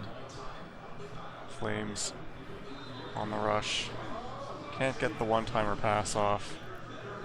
The shot is blocked. Fleury is taken down by Moog before he can get the shot off. Flip into the zone for some reason. Almost worked. Fleury stops up, gets taken out by Bork. That's a surprise, because Bork's a lot heavier than him. There is a way to... Got a goal. Cam Neely from Oates.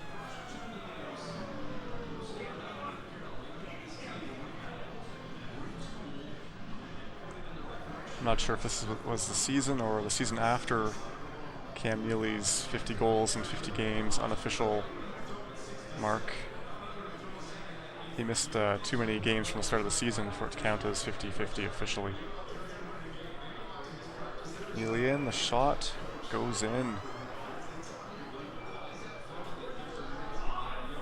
It's getting wide open now, 6-2. 2 minutes to go in the second, a little bit past halfway through the game.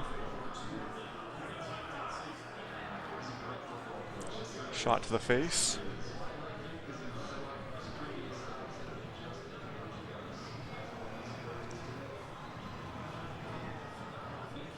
Juno just likes to, his passes are all way in the air and hitting people in the head.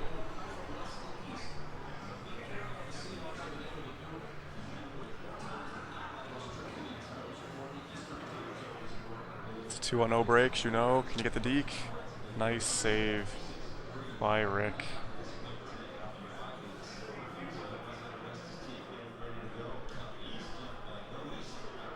Five, 4, 3, 2, can't get a shot off.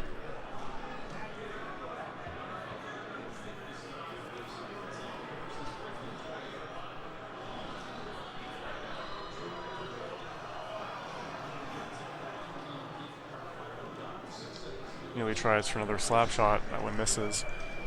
Looks like he was trying to line Bork up, but again, can't hold on to the puck. Shell Petit with the penalty. Is this good or bad for Boston? Out of the zone. That might have gone in if it hadn't hit the defenseman.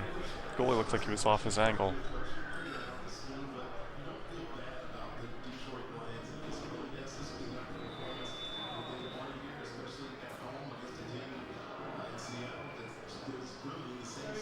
Boston going, or the Flames going for the shorty.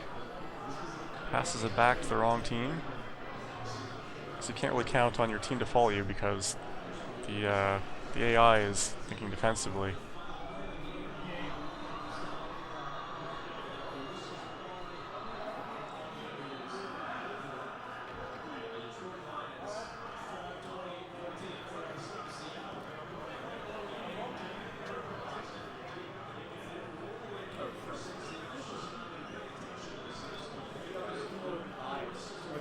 Bruins give it away. Okay. They get it back. Sounds good. Juno on the rush. Tries the deke, not even close. It's loose. Can they get it? Flames having trouble getting out of the zone. Get with the puck again.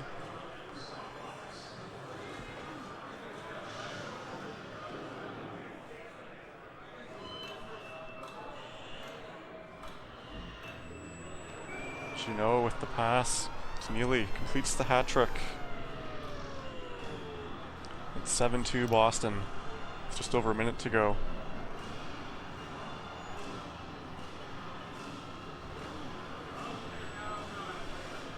Almost a breakaway for Oates. The one-timer is not in position. Fleury making a rush. The one-timer misses.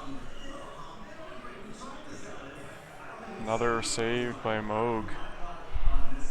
Works had some good chances, but they just haven't gone in.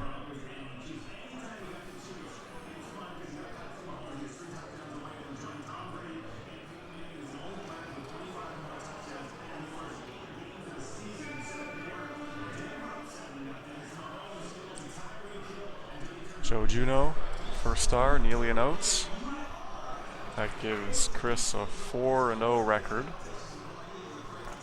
And if Rick wants to move on, he's going to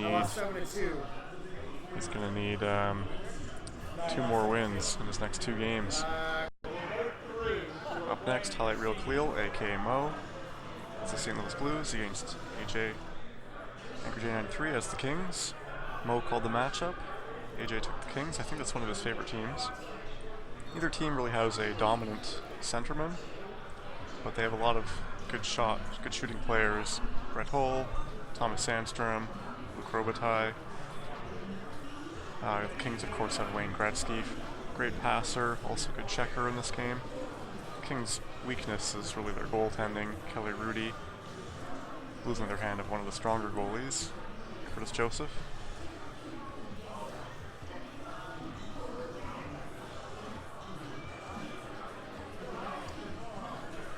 Angry J is currently the first seed with a perfect 3-0 record with 3 perfect 6-0 games.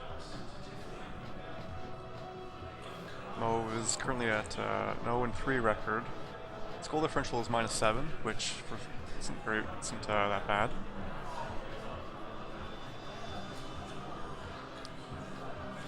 Dave S. also has a 3-0 record, currently the 5th seed. And Jeremy K. He was the winner of the Edmonton tournament. He has a 2-1 record. So he lost to AJ.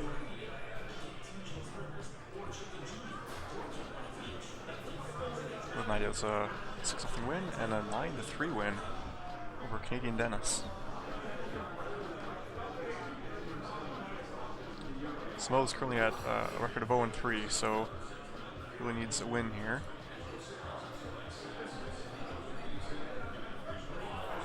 Getting the lines, Janny out for Emerson. And so he's going to change Butcher.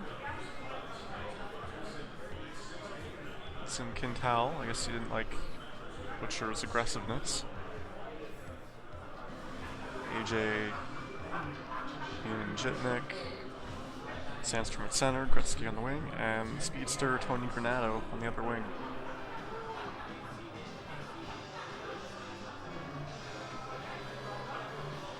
Gretzky up the middle, saved by Cujo. Curtis Joseph.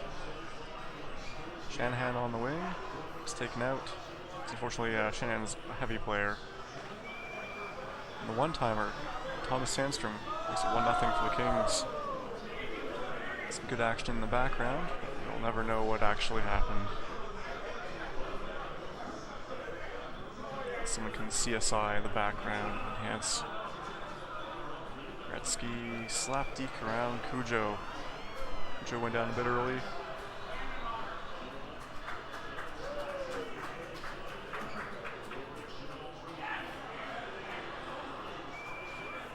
Brett Hull is out for the game. Sandstrom got him. So no Brett Hull. That's, I guess, their second best forward.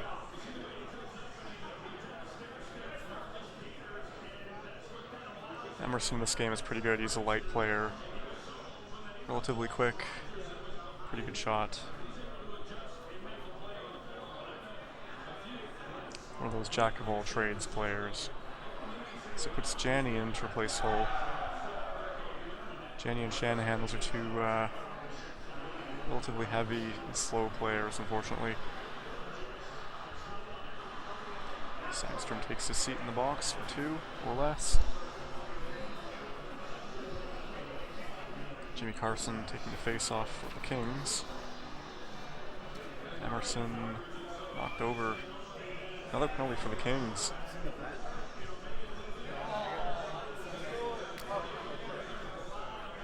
This is a good chance for Mo to get back in the game. Jimmy Carson taking out 2 Blues players, showing why he's worth $1 million. I think he was one of the first players to get $1 million per season. Wasn't, a superstar like Wayne Gretzky, Patrick Roy, Mario Lemieux.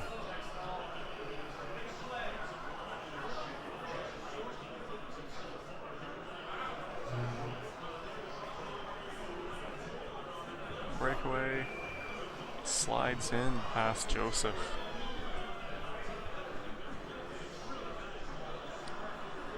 Carson taking another face-off. Save by Rudy. So he has to make a real save. He knocks over the player.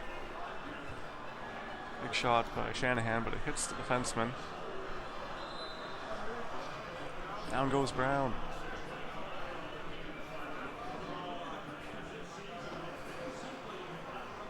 Another shot attempt by Shanahan, but it's just so easy to knock over. A one-timer to Sandstrom and Blake and Huddy.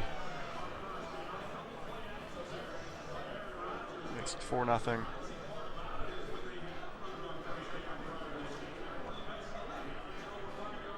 Janny eludes the check. Almost beats Rudy. Gretzky up the wing. Slides it in short side.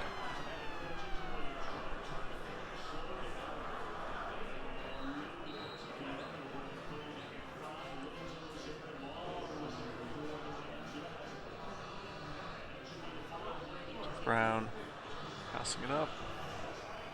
Shanahan down again. Nice save there, nice manual goalie save by Mo.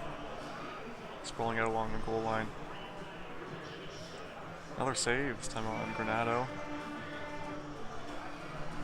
Blues survive the period. Second period, 5-0 Kings.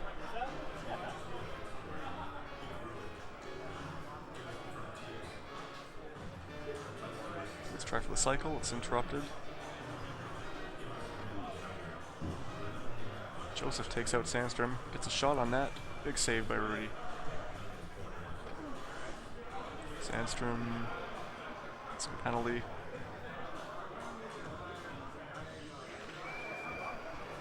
We get away with it. Sandstrom, hat trick to end the game, 6-0. Gives Angry J a 4 wins, no losses record.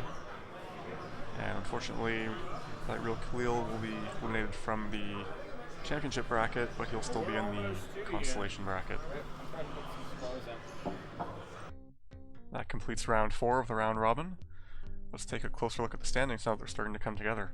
Starting with that game we just saw, which was Angry J against Highlight Real Khalil.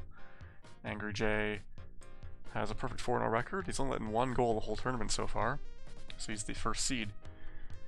Highlight Real Khalil, he's at 0-4, so unfortunately he's out of the championship bracket, but he can still play in the consolation bracket. Jeremy beat Tristan 5-3. He's got a 3-1 record, and Tristan's at 2-2. I mentioned in the last game that Dave had a perfect 3-0 record, however Dennis beat him 6-0, and now they have identical 3-1 records with +5 goal differentials. The last game here is Brian beat Nicholas 8-7. And that was an overtime game, Chicago over Detroit, and that must have been the game that we heard in the background of the Angry J game. Up in Group A, Chris beat Rick 7-2. Chris has a perfect 4-0 record. He's currently the 2nd seed, tied with Corbett KB from Group B. Rick is at 1-3, so he needs 2 more wins to move on. Smazoma beat Sandy B 3-1. Smazoma's at 3 wins, and Sandy's at 2. Derek had another upset. He beat Coach Max 7-3. He's at 3-1, and Coach Max at 2-2. The last game here is Trevor beat Drew 3-2. Trevor's at 1 win, and Drew is eliminated with an 0-4 record. Group B, Corbett KB beat Ryan C 5-1. He's got a perfect 4-0 record. Ryan C has 1 win. Leif Erikson had another upset. He beat Rob M 5-2, and he also has a perfect 4-0 record. So we'll see in the next couple games who takes first in this group between Corbett KB and Leif Erikson. Rob is at 2 wins. Ruby upset Matt B. Do we have any other Matts? Just Matt. 6-5. Ruby's at 3-1. He has a -2 goal differential, so he's had some very close games here. Those are exciting though, so that's fun. Matt is at 1 win. Final game here, Ryan W beat Andrew 5-2. He's at 1 win. Andrew's at 0-4. Group C, there was a big upset. Francis beat EA 3-2, and he beat him with St. Louis over Buffalo, which is those are very unequal teams, so that's an even bigger upset. So Francis, he's from Surrey, so he's pretty much the hometown player. He has a perfect 4-0 record, currently the 5th seed. EA is at 3-1, he's the 6th seed, so he has the best goal differential among the 3-1 players. Quetzalcoatlus beat Nathaniel 7-5. He's at 3-1. Nathaniel's at 2 wins. Orange Black beat Ted 4-2. He's at 2 wins. Orange Black came all the way from Philadelphia, and I think he brought some equipment for us to use, so that's nice of him. Edward's at 0-4. And Mark F beat Ryan V 5-3. He's at 2 wins, and Ryan's at 0 wins.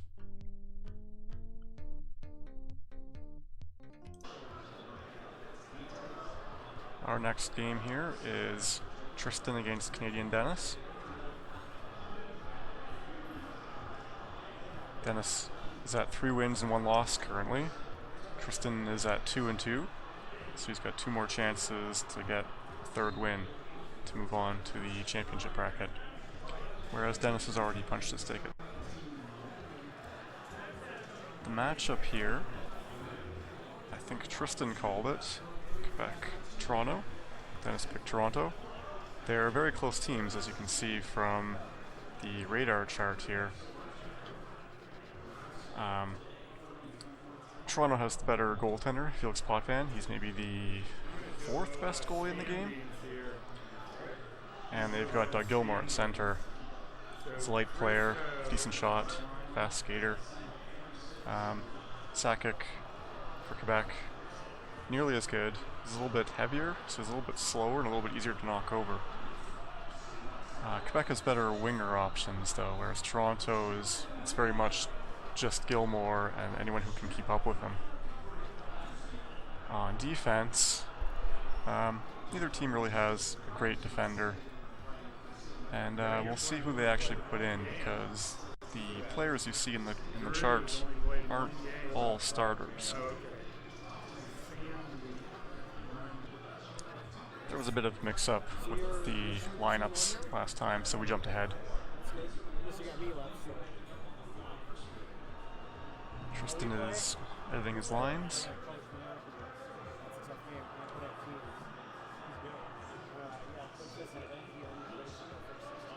I think that's the standard line. Sakic at center. Most people would take Nolan out because he's pretty heavy. Put in a player like Kovalenko, who's one of the lightest. He is the lightest player in the game, along with Theo Fleury. So he's very hard to knock over. And Dennis, I think he put Borchevsky on the left wing, and he's taking out Andrechuk. Andrechuk's heavy. He's putting in Clark. Another option there is Glenn Anderson, who's faster. But Clark has the better shot between him and Andrechuk. He's a little bit lighter too. And Dennis likes to swap his defensemen to get them on their, I think they're off wings. Although I don't know which, if those players are on their right wings or not. Here we go. This is the first game of round 5. Gilmour already throwing the body around. Borchevsky into the corner. Clark's just following him. The one-timer pass is intercepted by Hextall.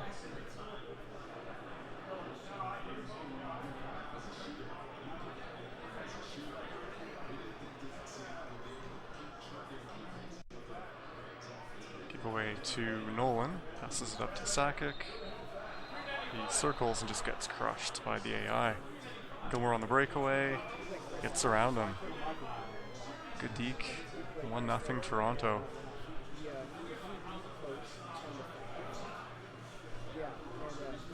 You can see AJ, Angry J, in the background, right beside Dennis with the backpack. And his hat there is a Violent Gentleman's hat. They're one of our sponsors. It's our sponsor along with the brewhouse. Oh, and a big save by Hextall. Gilmour couldn't get the deke around his foot. And then Sandin comes through. Goes across the goal and slaps it in. Tied 1-1.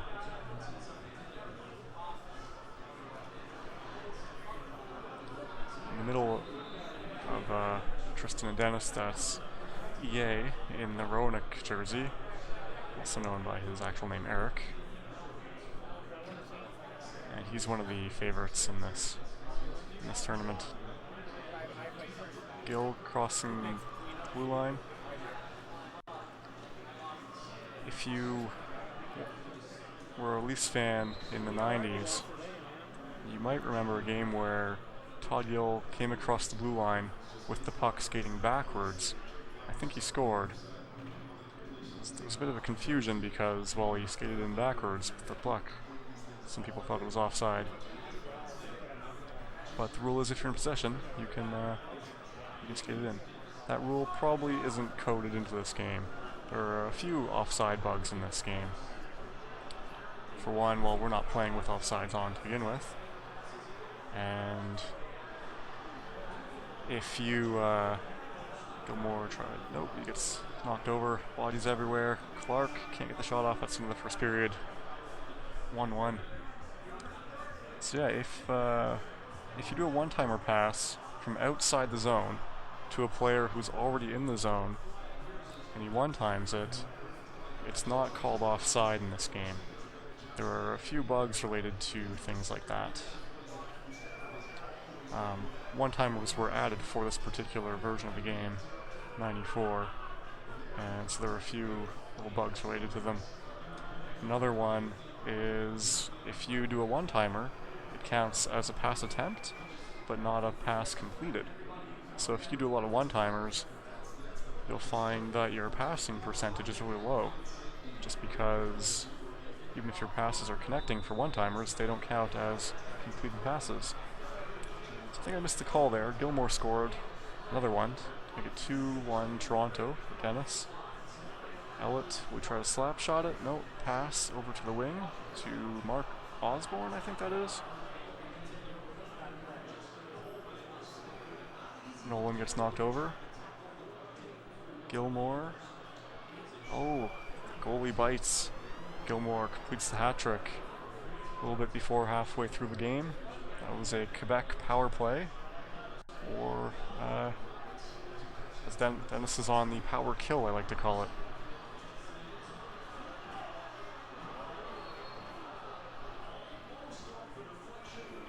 Gilmore takes out the player cutting to the front of the net.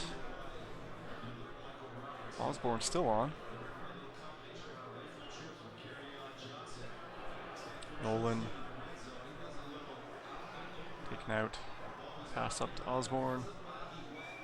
He's knocked over by Sundin. Now Tristan gets to go on the power kill.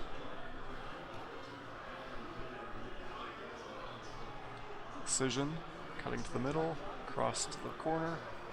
I think he's looking for the crease cut goal. But I think Dennis is savvy to that. We'll take him out with a check.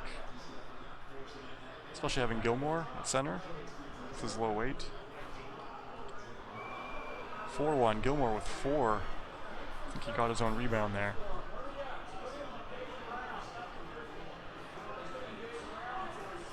Looks like they're talking back and forth, joking around. So this continues. Tristan's going to need to win his next game. His next game is against Brian, and Brian's at 1-3, so looks like he's got a good shot at it. Nolan can't quite stuff it in there. Toronto passing it back and forth. Borshevsky cuts the middle, the one-timer to Wendel Clark, who was traded straight up for Sundin. So I think it was straight up, 1-for-1 as they say. Remember when they traded him, I was pretty upset, but I think it turned out for the better. Considering that Sundin led the Leafs in scoring for something like 10 of the 11 years he was there. He was beaten once by Alexander McGillney.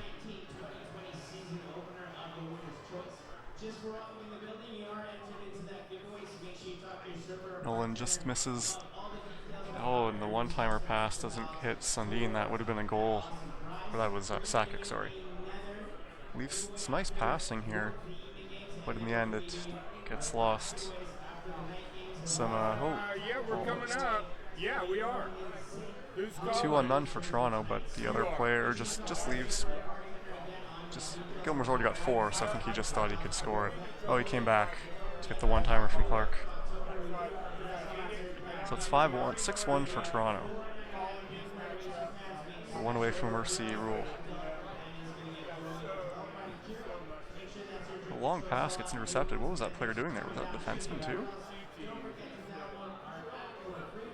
Nolan, can you get the one-timer? Some Sakic's shot stopped by Potvin. Gilmore passes it. Long one-timer is stopped by Hextall.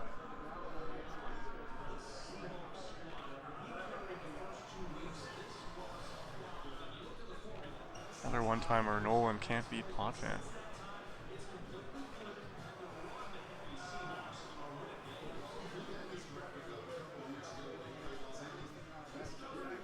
Slavic seems to be getting frustrated.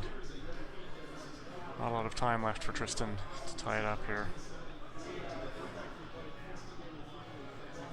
Gilmore takes him out. Can he get the pass? Borshevsky on the breakaway. Nice manual goalie save there. Hextall turns into a player for a moment. He's become a player. I think, what is going on? That was really strange. Unfortunately, there's no instant replay. This big pilot behind the net. Leafs just put the puck out of the zone. Making another attack. Borshevsky. One-timer Clark from the point. Oh, Potvin makes a dive for it, and the centerman knocks the net off. 21 seconds left. With Quebec on the power kill. Ricci knocks over a Toronto player. Got a penalty shot. Borshevsky. Duchesne interfered with him. And he hits the post. Hits the post. And then Hextall grabs it out of the midair. 2 seconds left. That's a 6-1 win for the Leafs. Nice handshake there. Canadian Dennis to 4 wins. And Tristan needs 1 more win to move on.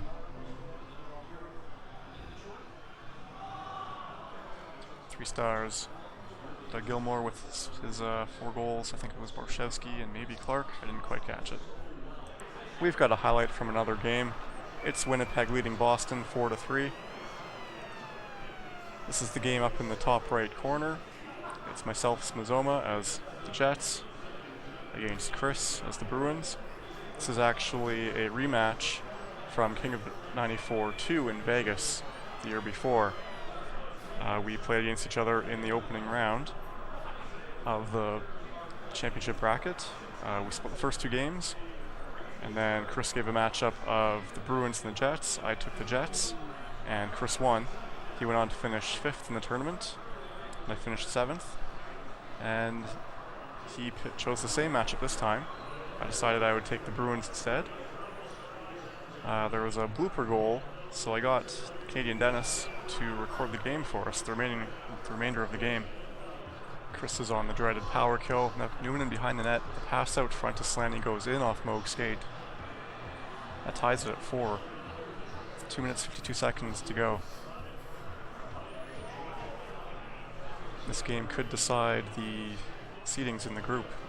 Chris's perfect 4-0 record currently. Smizoma at 3-1. Bork looking for a shot, passes it instead. Janot's shot, not good enough to beat Essenza, I'm not sure how to say it. Slaney up, just stopped by Moog. Bork up the wing again. Not a very good shot. He's given a breakaway to Slaney, just barely stops it. Oates up, the one-timer to Janot scores. 5-4 Boston, with 1:30 to go.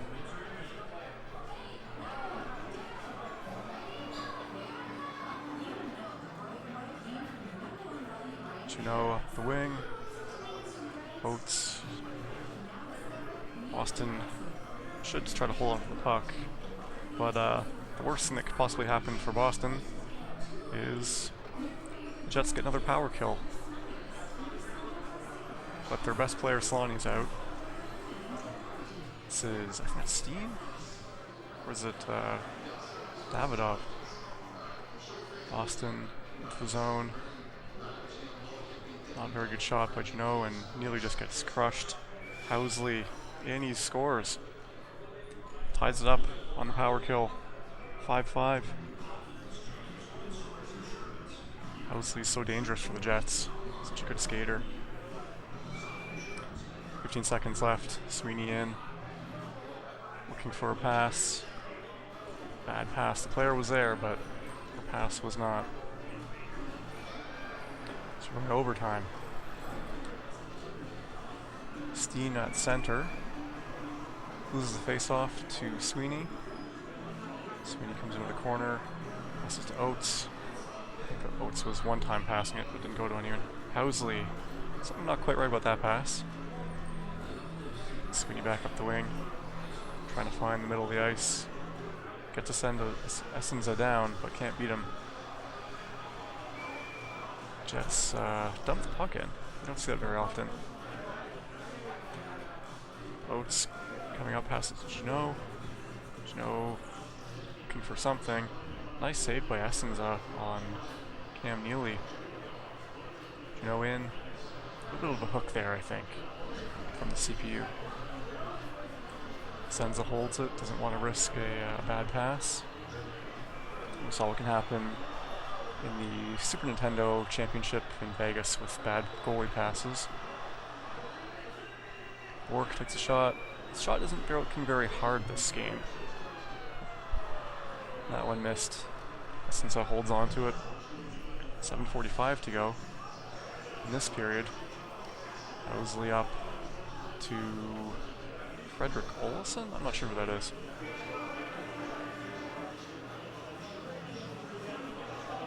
Jeannot in. The Deke scores. That's a 6-5 win for Boston.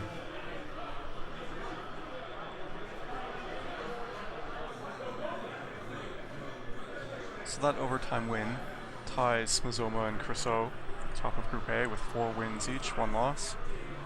However, Chris has a 7-goal differential lead. Goal differential plus 20 against 13. So it'll be tough for Smazoma to make that up. Actually, I don't remember what happened. Who got the top seed? Our next game is Rick against Derek. Rick picked a Vancouver-Boston matchup, and Derek took the Bruins. Derek's going to put Neely at center, looking for one-timer shots from Oates and Jeannot on the wings. And Rick puts Bure at center, which is a good choice. You can see the difference in defense quality on these two teams.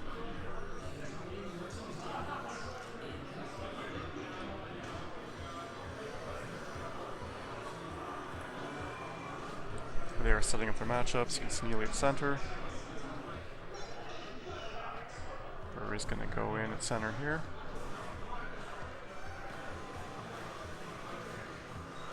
So Rick's at 1 win. He's got this game and another game against Andrew left. So if he can win this game, he can make it through. Derek, on the other hand, is looking to join Smazoma and Chris at 4-1. This is a tough division, tough group. Derek's got it off the face-off. Sweeney looking. Sweeney's tough to knock down because he's so light. Bure, one-timer in front. Nice save by McLean. Running on the breakaway. Stopped by Moog.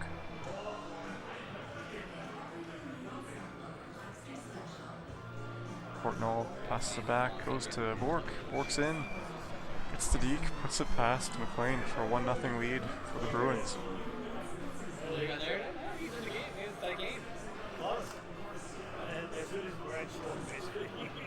Running in. Passes it back, but gets intercepted by the Bruins. Bure can't hold on to it. Lume picks it up.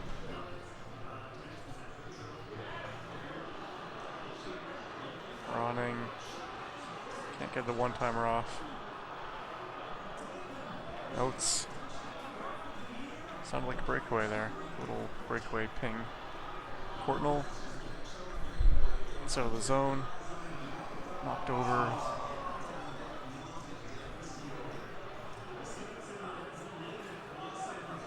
It's nice passing by the Bruins, but too many cooks.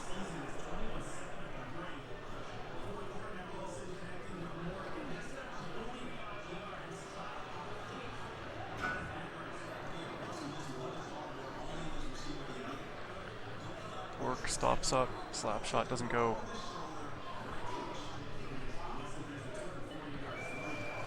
It's another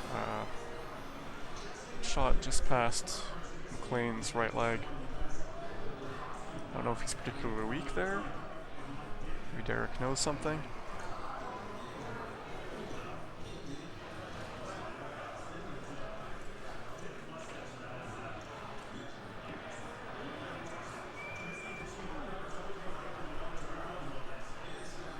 I think they're laughing about the check after the whistle.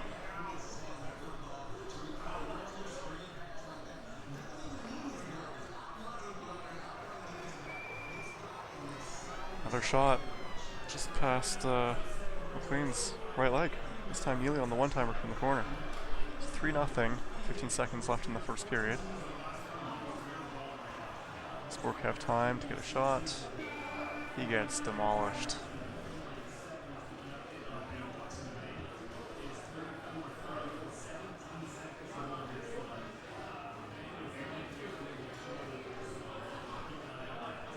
Portal up. He can't get the puck passed on that right leg of Moog. I think Derek actually took goalie control to stop that fadeaway shot.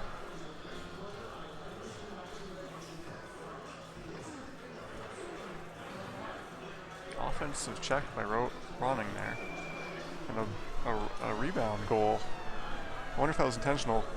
Some people do that on purpose. They'll get a rebound and then get, they'll shoot it for a rebound. But usually they'll do it to get their own rebound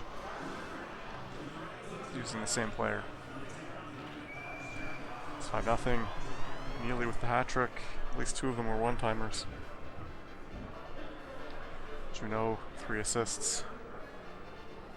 I think Junot in this season set the record for rookie assists with something like 70.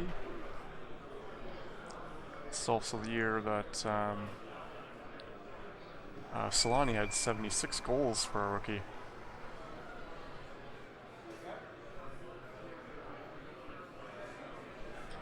Vancouver with the power kill. Can they get anything going? Lume. Pass cross. One-timer goes wide. That's the thing about Vancouver is, other than Bure, their shooting isn't very good. McLean bites, notes, wins the game 6-0.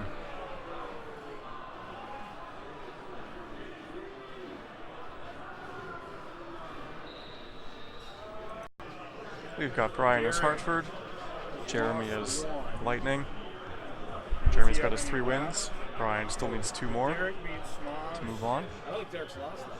Yeah, he did. He lost the first game. Jeremy picked Tampa Bay Hartford matchup, and Brian took Hartford as he'll be the home team. Yeah, because he's done, right? But did he beat Smalls? Typically this is a bit of a mismatch. Hartford is a better team overall. Yes, however, Tampa Bay does have Brian Bradley, who's a bit of a Jeremy Roenick light in this game. He's got a very good shot. He's a very good checker. So if you can get either one-timers to him or get his slap shot off from in the slot, you can win the game. 1-1. Brian is going to leave. They're both going to leave the starting lineups, default starting lineups. 3-1. So for Hartford, that's not great because Castles isn't very good as a centerman. You'd be better off putting Jeff Sanderson at center. There we go. There's Castles, 21 at center. Sanderson with the check off the face-off. And then the Rowan Hammerlick puts the hammer down. Kontos up. Anderson stopped by... Oh, I've got the teams mixed up. Who is 8? 8 is Verbeek. Verbeek can't beat Wendell Young. Kontos loses the puck. That's one of the issues with the expansion teams. They tend to have very bad stick handling, so they lose the puck very easily. Breakaway for Castles. Can't get the deke. The defender comes back, holds him up, gets a penalty. So the players are adjusting their seating. Castles with penalty shot. Puts it around Young. Young sprawls out, but his head is not big enough to stop that.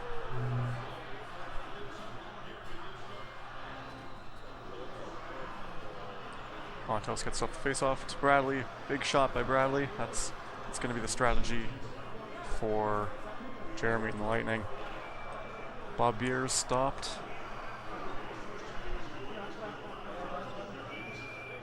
Sanderson can't get the deke off.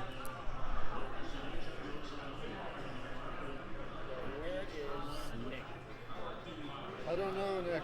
Hartford on the power play, or is it Tampa Bay on the power kill? Hammerlick coming in. Doesn't get the deke off.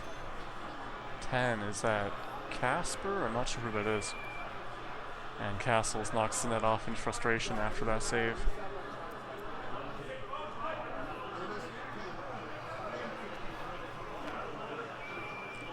Big shot by Sanderson. That's why you would typically want him at center for one-timers. But if you can get shots like that off, it's 2-0 Hartford. As mentioned, Brian needs 2 more wins, so if he can complete this, that's pretty good for him. His other game is going to be against Tristan, who's at 2 and 3. So if he wins, they'll both be at 2 and 3. That'll be an elimination game.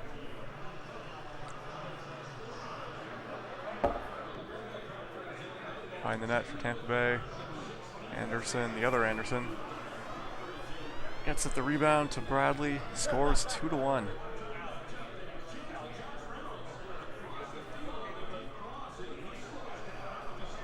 Sanderson was trying to cut across and get that shot off, but he got taken down. Bradley in, and the far side shot ties it up 2-2 just before the end of the first period.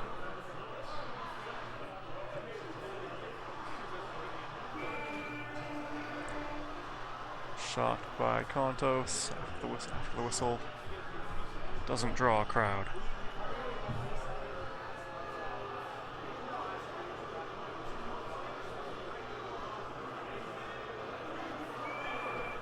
Hammerlick destroyed. Revenge for that earlier hit, perhaps? That was Bob. Oh, it was Arlie Zalapski. Arlie Zalapski passed away this past year.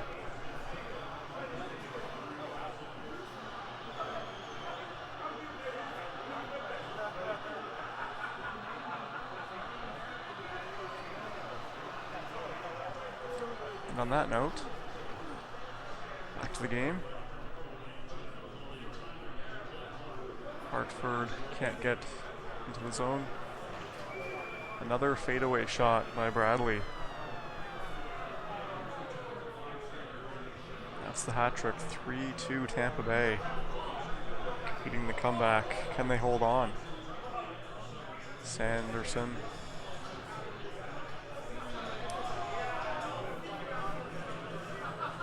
Sanderson and Anderson.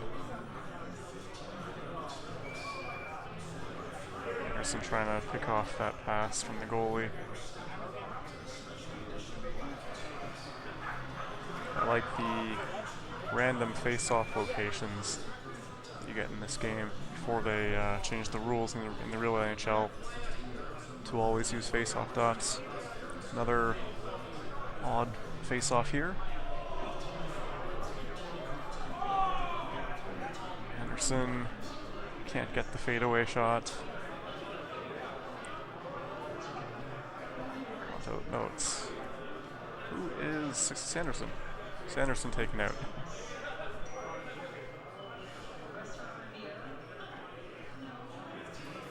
Oh wait.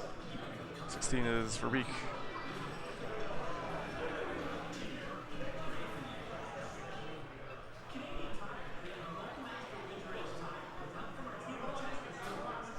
Bradley in again. This time puck's knocked off his stick by Weinrich, I think. Number 3.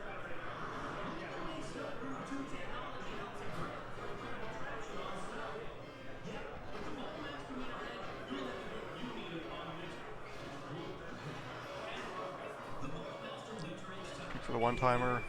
puts it above the glove, in between the elbow and the glove, or the elbow and the shoulder. Don't see that very often in this game. That's 4 goals for Bradley. Poor man's Roenick. Tries one from center ice, that one does not go.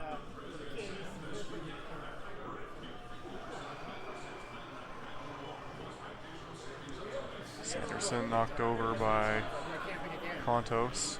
Anderson stopped by Sean Burke.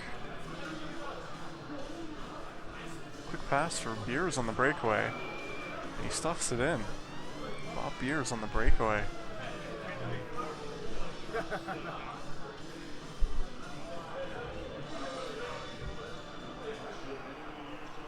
Bradley runs over Castles. That ends the second period. Yeah, Drew and I are next. 5 unanswered goals for the Lightning.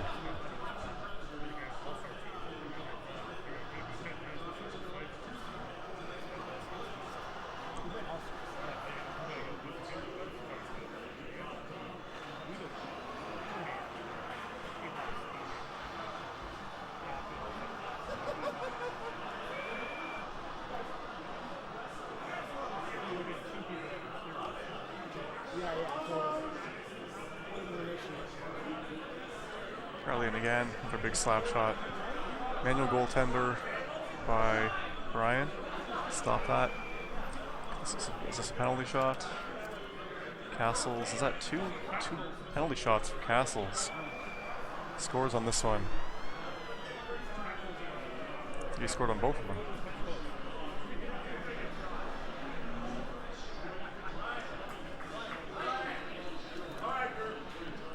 Quick shot by Sanderson. Bradley again. This time another save. Another manual goaltender save by Brian. Kontos draws the penalty shot. Oh, it's Verbeek. I keep getting these two teams mixed up. Trying to win the game. That's all I'm doing. No. River Rock Casino, which is like 10 minutes from where we go. That's where everybody goes. It's like the after hour party goes. I go casino and I go, can you gamble there? Brings it back to 5-4. Hey, by the way, we have a technical tournament. Brian is right back in this. Oh, really? Just under 3 minutes to go.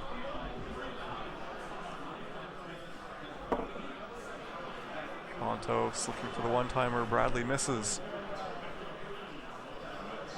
Breakout for the Whalers. A save. If we had more audio, we'd be able to hear Brass Manzo. Oh, what a goal by Bradley. I think the defender nudged the goaltender, putting him just out of position so he couldn't stop it. That gives Tampa Bay a 2-goal lead, 2 minutes to go.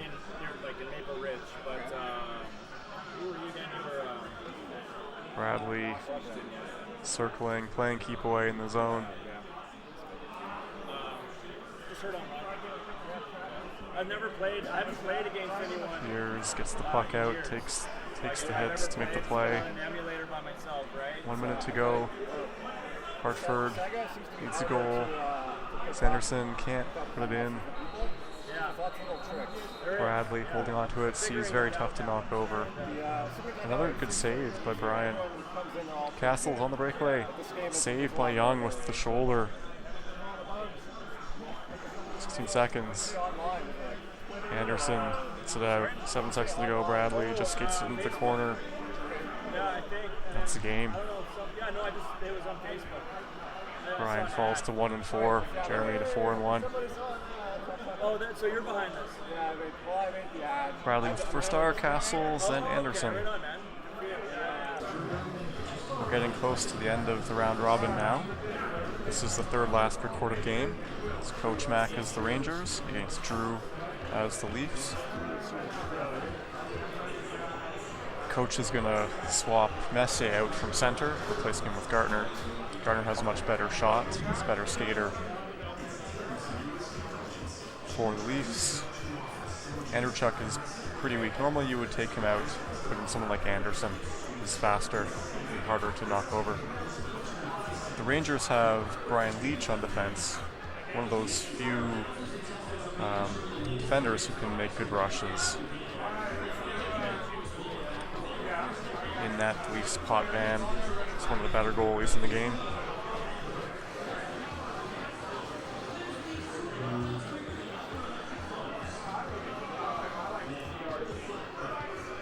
Coach's record is 2-2, so he needs one more win in his next 2 games. Drew's at 0-4.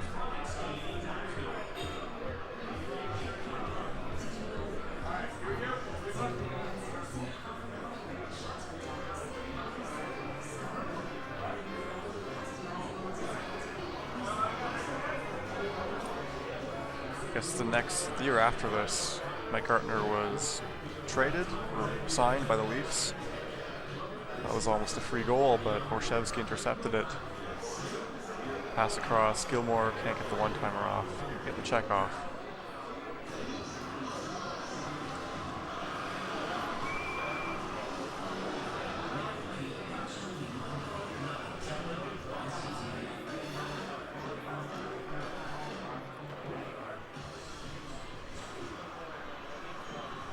Manual goalie save there.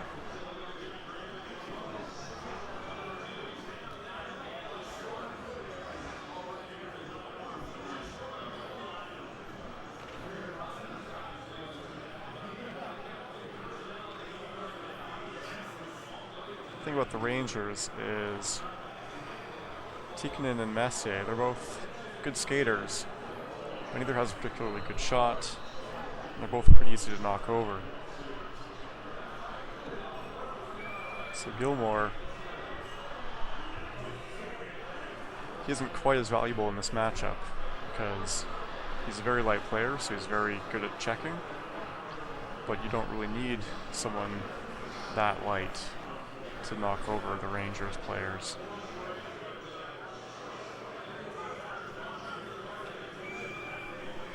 Nice one-timer pass to Messier right after I insulted his shooting. Blows one by Potvin.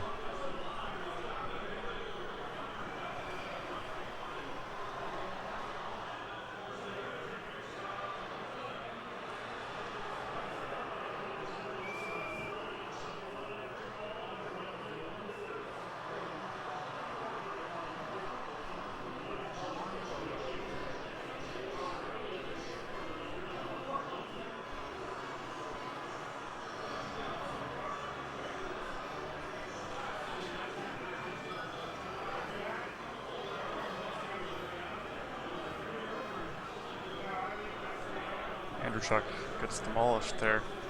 Normally you would take him out because he's a very heavy player, very easy to knock over. Tikkanen scores. Gardner's shot isn't getting used much. Their power kill goal.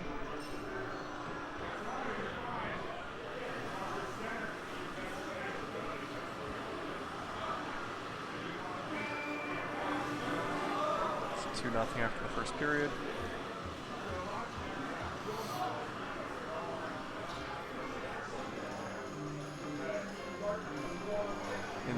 Other game in the 5th round for Group A.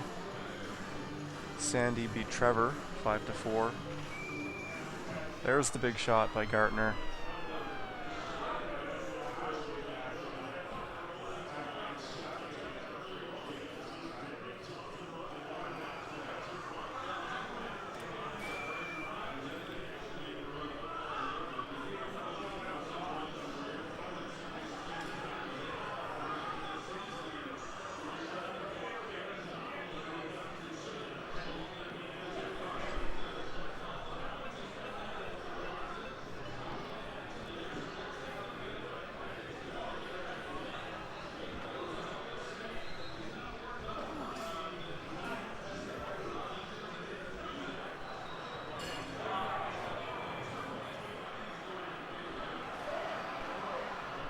Coach tried a pass shot through the 5-hole. Hotman was just a little bit too quick. Pass up to Gartner. It's like a slap shot. Manages to get it in. It looks like Potvin had the angle, but his shot's just so hard he cut it through.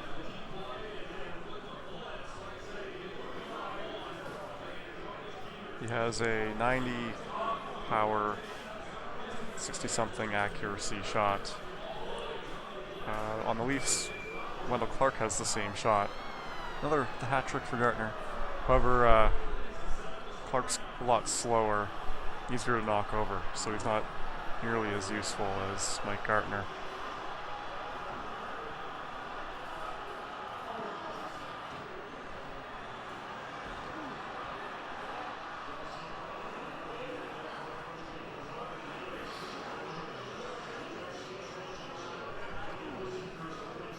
Gartner doesn't get the shot off that time. It's a nice one-timer attempt there, but Richter made the save on the Gilmore's shot. Leach tried to get through. He's on the wing now. I guess there was a penalty. Gilmore crushed into the boards by Gartner.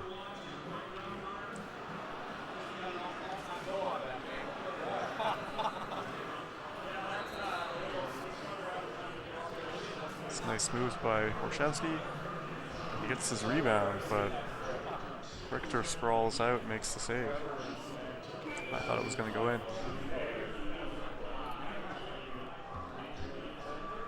It's 3-0, 5-0 after 2.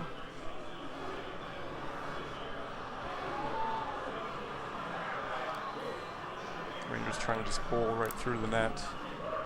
Leafs can't get out of the zone. Dave Ellett. Todd Gill. Pass across. Andrewchuk's shot. It's from a bad angle. This time, Potvin is wise to the shot. Stops it.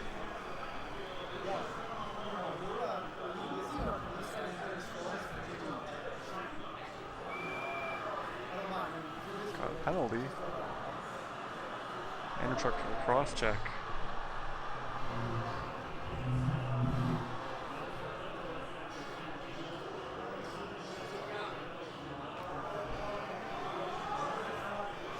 Potvin holds it.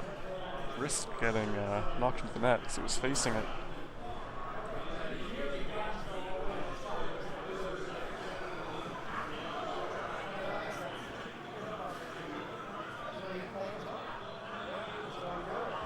Finds Gilmore. Gartner just strips the puck from him.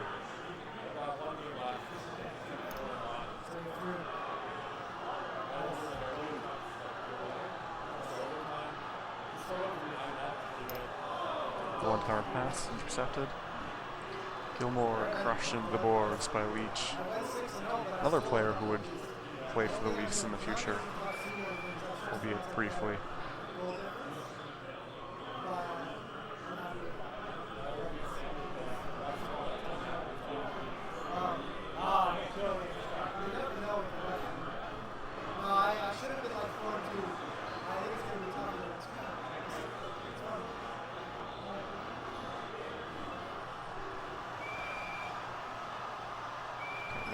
Oh, they scored after the whistle. This is a glitch goal. It can happen when a penalty is called, and it makes it 6-0. So that is the end of the game. Coach has his third win. He'll be moving on to the championship bracket after his next game. Got a clip from the Sega games, the Super Nintendo games. I'm not sure who's playing. Although it's the Rangers again. Trailing Montreal 4-3. One-timer goal.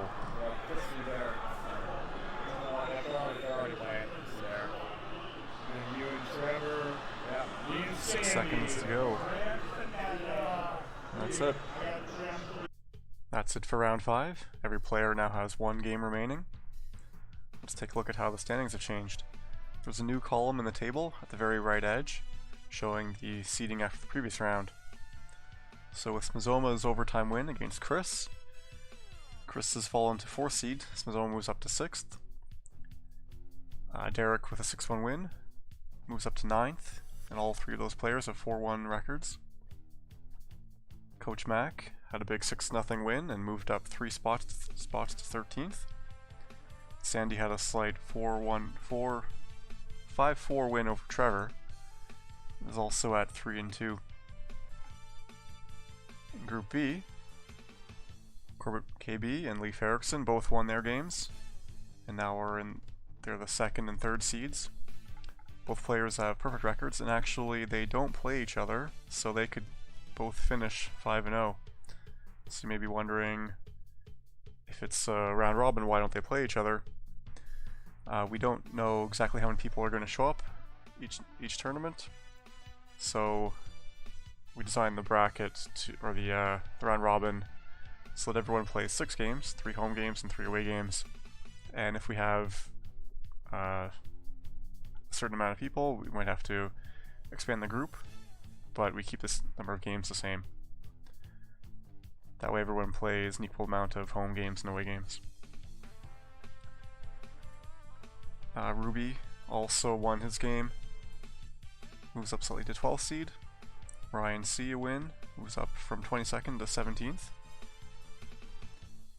Ryan C and Rob both need 1 more win in the next round to move on. In Group C, EA, another big win, recovers to 4th seed. Quetzalcoatlus, slight 2-1 win, it's in the 9th seed.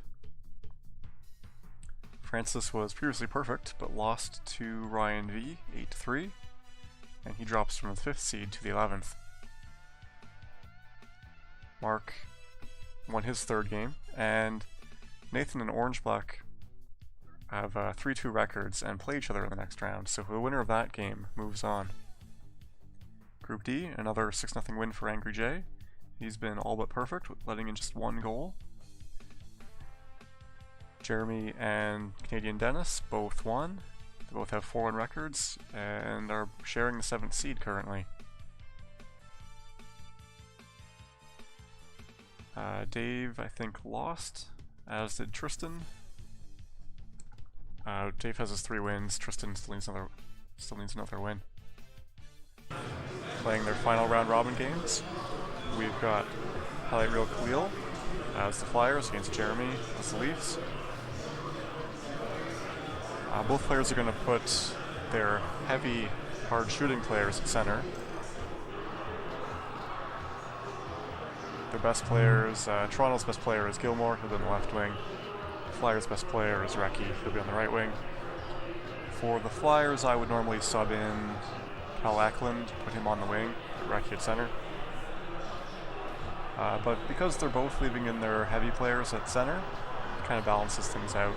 They're both going to have trouble knocking those guys down, and they're going to be looking for big shots from the slot. Neither team really has a great defender. On the Leafs, Dave Ellett has a good shot, but he tends to drift around the ice. We'll find him at the center, or just too far up the ice sometimes. Leafs have a slight goaltending advantage. Felix Potvin over Tommy Soderstrom.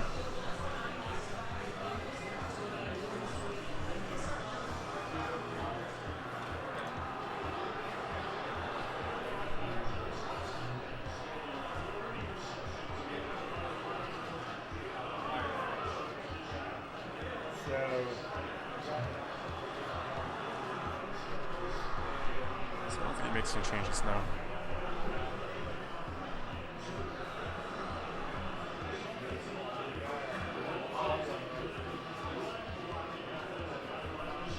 Chuck at center is pretty surprising. You don't see that very often. But I guess you saw that Lindros would still be at center. Oh, I think they have to restart. I think his controller wasn't working.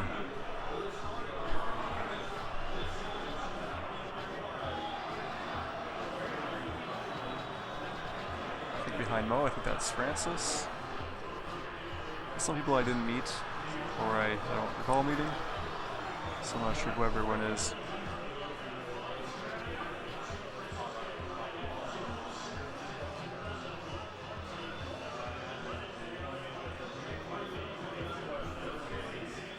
Let's It's Leif Erikson now behind Mo in the green shirt, and I think it's Derek with him.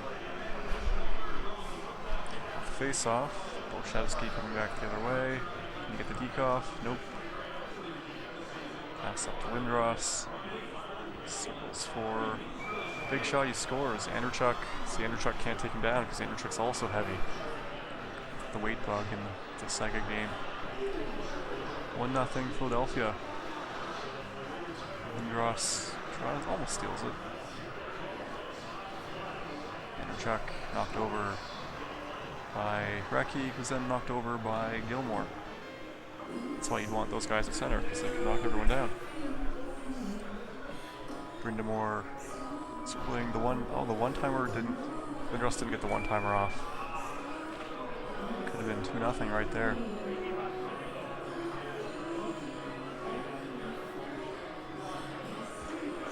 Andrechuk lumbering up the ice.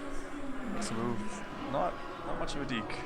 I'm not sure what his stick handling is, but it didn't look very good there. Todd Gill with a big hit. Todd Gill is relatively light in this, I think, so he can place some checks. Pass goes over the goal. Andrechuk to Dave Ellett. See, Dave Ellett likes to rush. Another check. Andrechuk bounces off Lindros. Lindros can't shot in, but Gretzky with the big shot. Gretzky's shot is almost as good as Lindros's. I think Lindros's shot is 72 power. Lindros's shot 72 power, 99 accuracy, and Gretzky's is the same power, but only 90 accuracy. Track passes Gilmore. One-timer doesn't work. I think Jeremy had goalie control there to try to block the one-timer shot. Got it off. Lindros gets his own rebound, gets crushed by Todd Gill.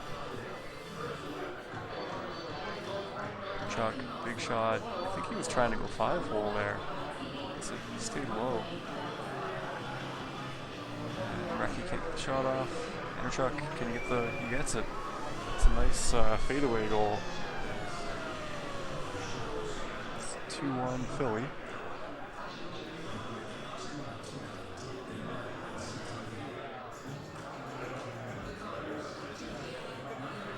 Ross, breakaway, loses the puck though. That's the end of the first period. 2-1 Philadelphia. Alright, Real Cleo. It's currently a record of 0-5, so he's got the lead right now. Jeremy's 4-1.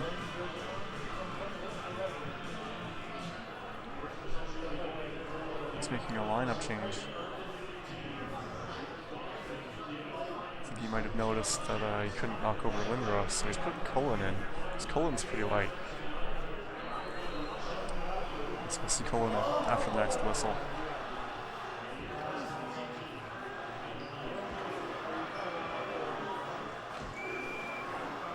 Goal for Gilmore. Tied up 2-2.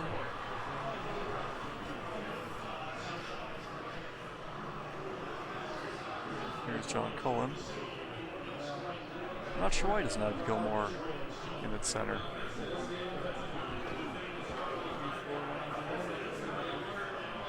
Ross coming back for highlight reel Khalil. Loses the puck. Todd Gill on the breakaway. Can't get the DK around him. John Cullen doing what he's there for. Body checks. I think that's Skevich or Gary Galley. Number 3. Come on the breakaway. Misses the net. Gretzky fights off the check. Looking for recircling. Loses it. John Cullen on the breakaway. Can you get the deke? It's stopped by Soderstrom. Then it squeezes in. That's the lead. 3-2. Philadelphia for Jeremy.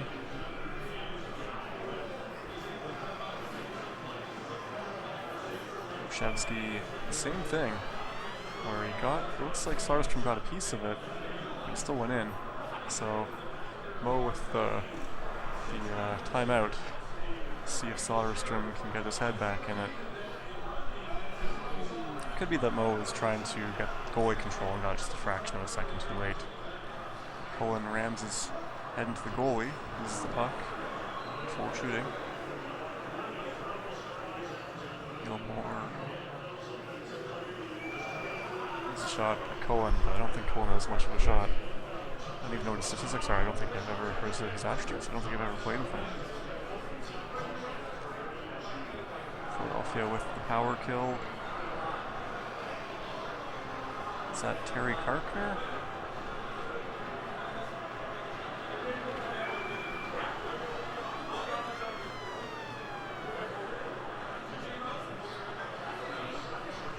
There's no better goalie there.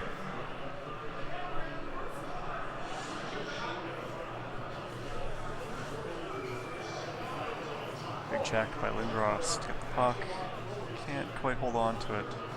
He's going to look for the big shot, but he's crushed by Elliott.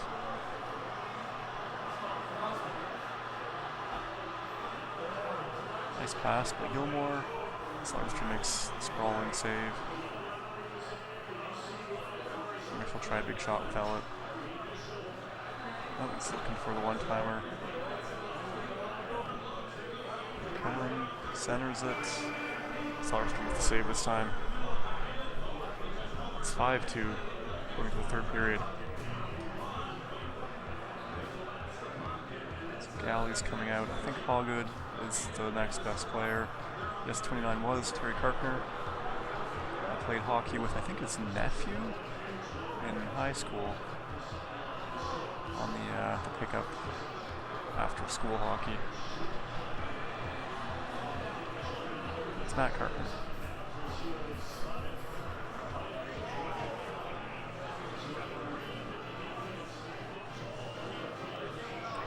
I'll have to look up that relation. I'm not quite sure what it is.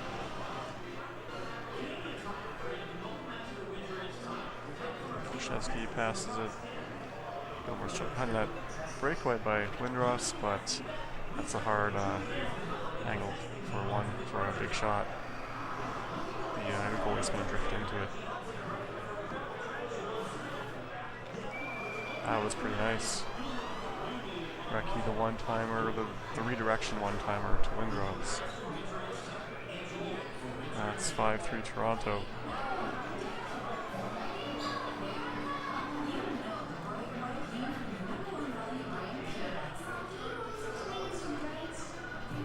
Gill loses the puck, gets it out of midair. Cullen doesn't really have the stick handling.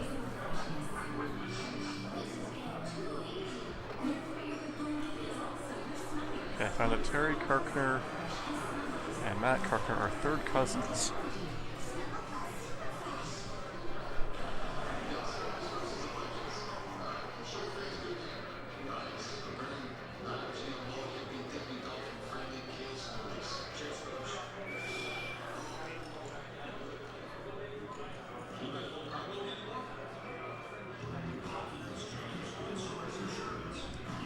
To go, Leafs up by 2.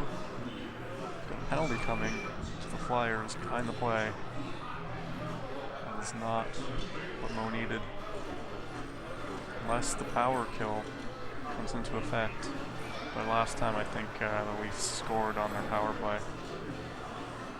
Ross, to the middle, he's laid out. Todd Gill. Todd Gill has a lot of checks in this game. I should put Eklund in, but I guess he's just, oh, Eklund comes in anyway. So that's useful. John Cullen, this is the puck.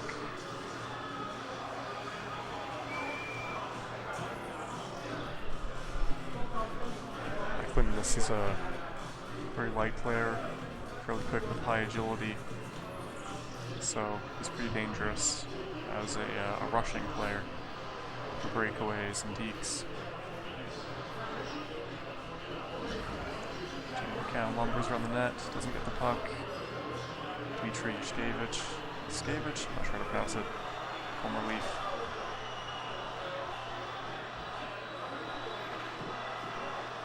Devote with a big shot, misses the net. Cullen gets it around. Soderstrom, 6-3 for the Leafs.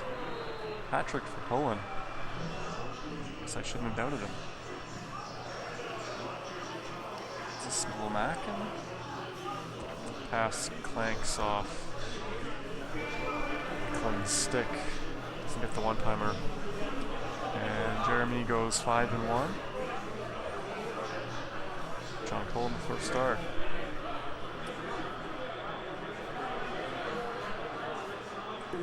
This is it, the final match of the round robin. This is a Group B match. It's Leif Eriksson on the left, against Ruby on the right. Leif chose the teams, the Rangers and the Oilers. Ruby chose the Rangers. It's maybe a bit of a mismatch. The Rangers are the better team. However, the Oilers have Peter Klima, who's probably a top 10 player in the game.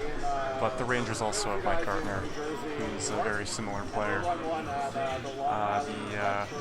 The rest of the players on the team, though, the Rangers, are generally quite a bit better. Although Ranford's a good goalie. Aerospace Museum, bunch of planes everywhere. So we do that every year. I think it's about 40 people. This is the event. Here's the lines that Leaf is setting up. Team at center. Kevin Todd is a light player, so he's good on defense. And Corson's quick, but he's heavy. Doesn't really have a particularly good shot or anything. But I guess he wants people to keep up with Klima. And Ruby put Messi at center, and Gartner on the wing. Normally you put Gartner at center just because he has a really good shot, and he's fast, so you want him to get breakaways and one-timers. So we'll see how that works out for him. Well, it's working out, because Gartner's got a one-timer from across the crease. It's 1-0 Ruby right away. He's another shot just goes right through Ranford. 2-0 right away. Leaf puts the chair away. He's uncomfortable. If you've watched all these games, different people have different ways of sitting or standing. Oh, he gets a revenge goal with the crease cut from the corner with Klima. It's 2-1. Chair is definitely the problem. This is Todd. Messier. The wing. Cuts in, takes a shot. That's more something you want Gartner for, because his shot's better. So yeah, Leaf has a 5-0 record right now. And Ruby's at 4-1. You notice Ruby has a -1 goal differential despite having a 4-1 record. All of his wins are 1-goal wins.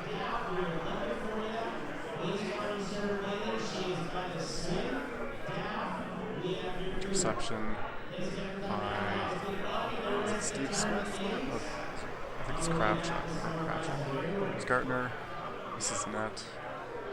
And this is what Edmonton's good at. Klima with the breakaway. 24 is Manson. And a slap shot goal by Tikkanen.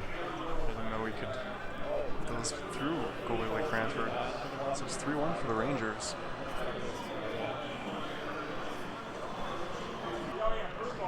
We're back. The stream had to be restarted due to some network problems. Save by Richter. Leach ices it. Ref, I guess it's not icing.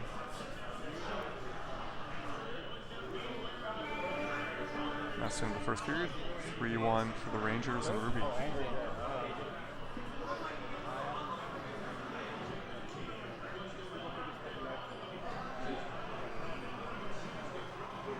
Messi off the face-off. Shot is blocked by Manson. There's Todd, Kevin Todd. Oh, there's a hole, pulled, open net, can't score. These refs don't want to call anything.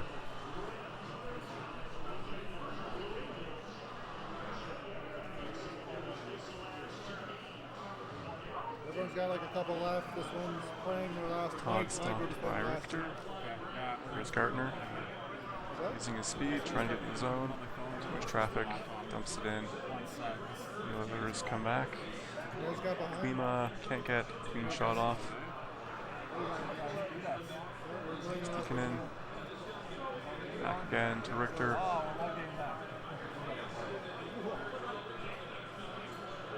Steve Smith. He's just mugged. Okay, the refs are finally starting to call things.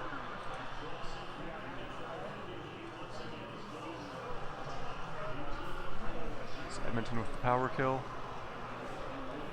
Here comes Todd to Klima. Klima flipped. Oh, just misses. Todd stopped by the manual goaltending of Ruby, but the power kill is strong. Klima beats Richter 3-2.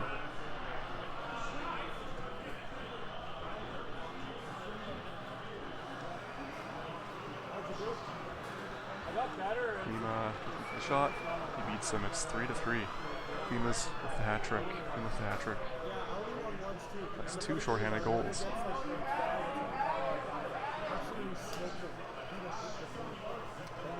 Edmonton really winning the checking battles here currently. Tikkanen, big shot, beats Ranford. I wouldn't expect him to be able to score from there, especially he's moving away from the goal. So I go in and I just move them around so that it's 1, 2, 3, 4, 5, 6, 7, 8. And again, he's checked, but he makes the pass. Messier I don't think it does. restores the 2-goal lead for the Rangers and Ruby. Just to see the numbers, you can do how you feel comfortable, but that's what I'm doing right now. I've got one in, I'm working on the Todd second. looking for a comeback goal, but nope, intercepted. Messier stopped twice. Todd on the breakaway. The pass was the wrong player over in the corner.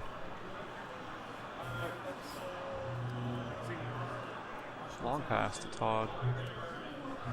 Again, the one-timer pass doesn't go anywhere.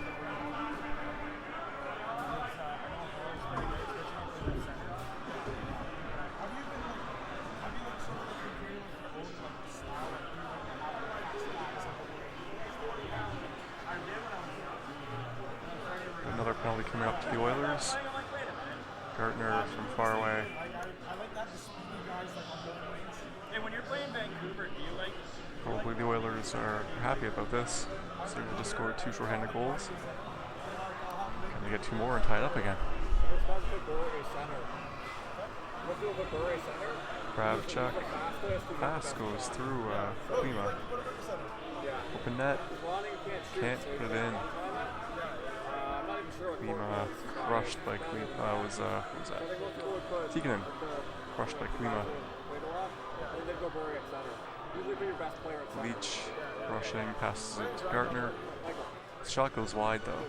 You want him to hit those. Messier. Oh. Klima lost friction.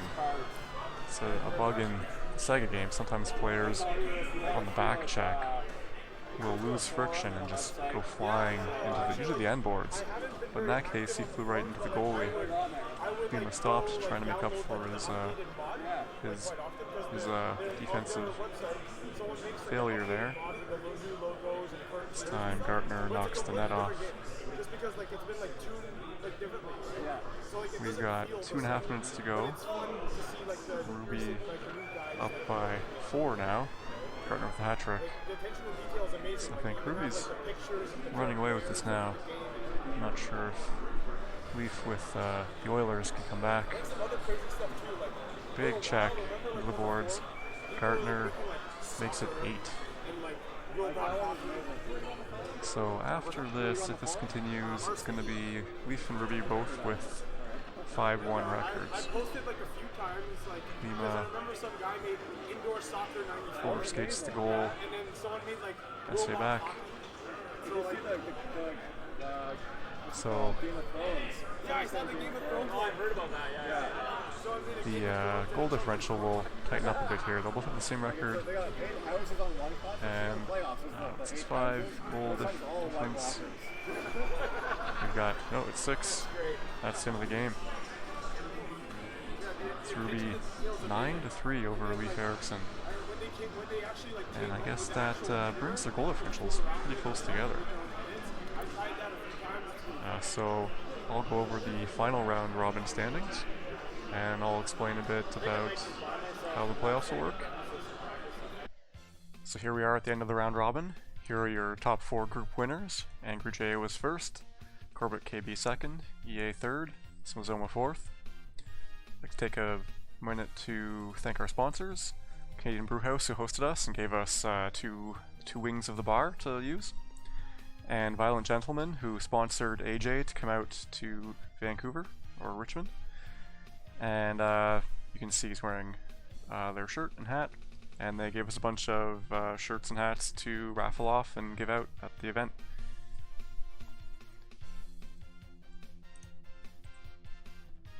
Also, we have a bunch of pictures here taken by Ryan Ventura. There's him with EA, and Mo Francis, and AJ, and Arda, who's you'll hear in our next video, doing the announcing of the playoffs, of the bracket portion. And in the bottom left, there's Chris Orange-Black, and the man behind it all, Mikey McBrien. He set up the first Kicker 94 tournament. And the last picture is Ryan playing against Sandy. And you can see Ryan's wearing a shirt that he won in a raffle from sponsors Violent Gentleman. Here is the last intimidating spreadsheet table, and I'll also summarize it in another screen here. So the big things that happened in that round: Derek beat Chris in Group A 4-3, and that, based on goal differential, let Smazoma win the group, even though Chris has a huge plus 19 goal differential. Sandy beat Coach, and that decided who would get that last 4-win spot in the group. Rick, Trevor, and Andrew go to the consolation round. In Group B, Corbett KB finished at 6-0. We just saw Ruby beat Leaf, and that put them both at 5-1. And Matt, actually you can see there were 4 players there with 2 wins. Unfortunately, none of them made it through. That's something that we're going to change in the next tournament. Everyone makes it through to the playoffs. We're going to have, instead of the typical first against last in the first round and second against second last, we're going to stagger it in, I think, what's called a gauntlet format. So the players who win, say, 1, 2, or 0 games, they'll play each other initially, and then progressively whoever's winning those will face harder and harder opponents until finally crowning the eventual King of 94.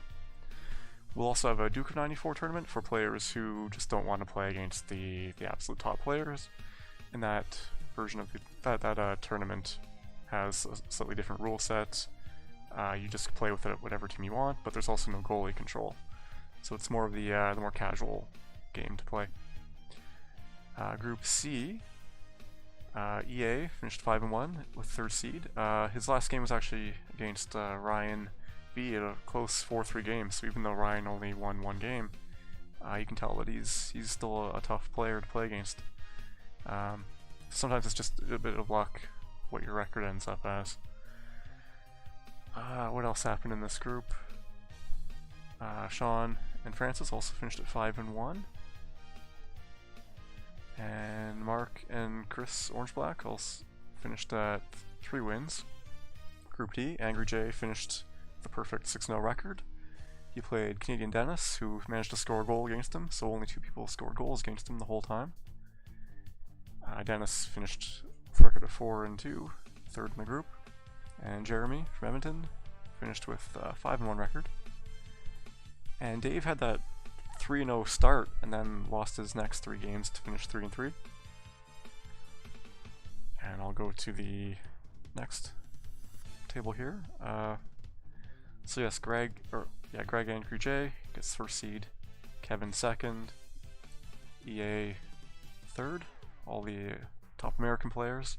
Then 3 Canadian players, Mazoma, Jeremy, and Sean Quetzalcoatlus. There's a lot of players with 5-1 records, and you can see only 3 players with 4 and 2 records. So I think that's why normally when we do this format, about 60 to 65% of the players make it through to the championship bracket, but in this case only slightly over 50% made it. At 4 and 2, got Chris, Sandy, and Dennis, and Chris and Sandy both have very good goal differentials, so whoever ends up matched against them with 5-1 records, it's going to be a tough match.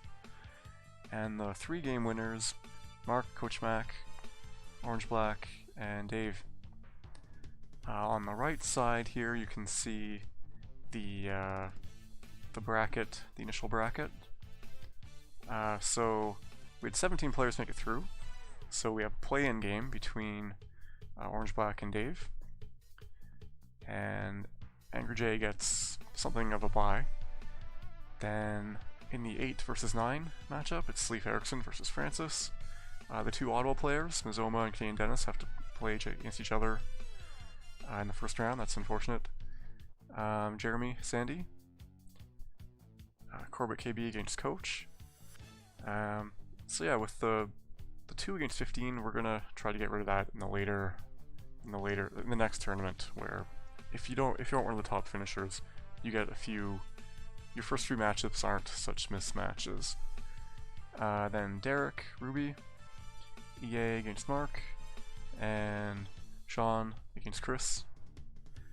In the consolation bracket, for players winning 2 or fewer games, got 4 Canadian players at first, followed by 5 Americans, and 4 more Canadians, 2 Americans. So it's Matt, Ryan, Nathan, and Ryan W.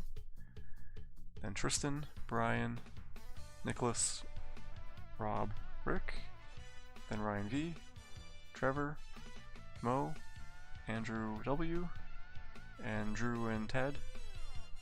And in this, I think there were 15 players who made it through here, so Matt gets a bye, and you can see the other matchups there. And I hope you tune in for our next video, and as mentioned, instead of me talking, it'll be Arda Okal on the right there. Although I'll also insert the brackets and the scores so you'll know what's going on. So I hope to see you then.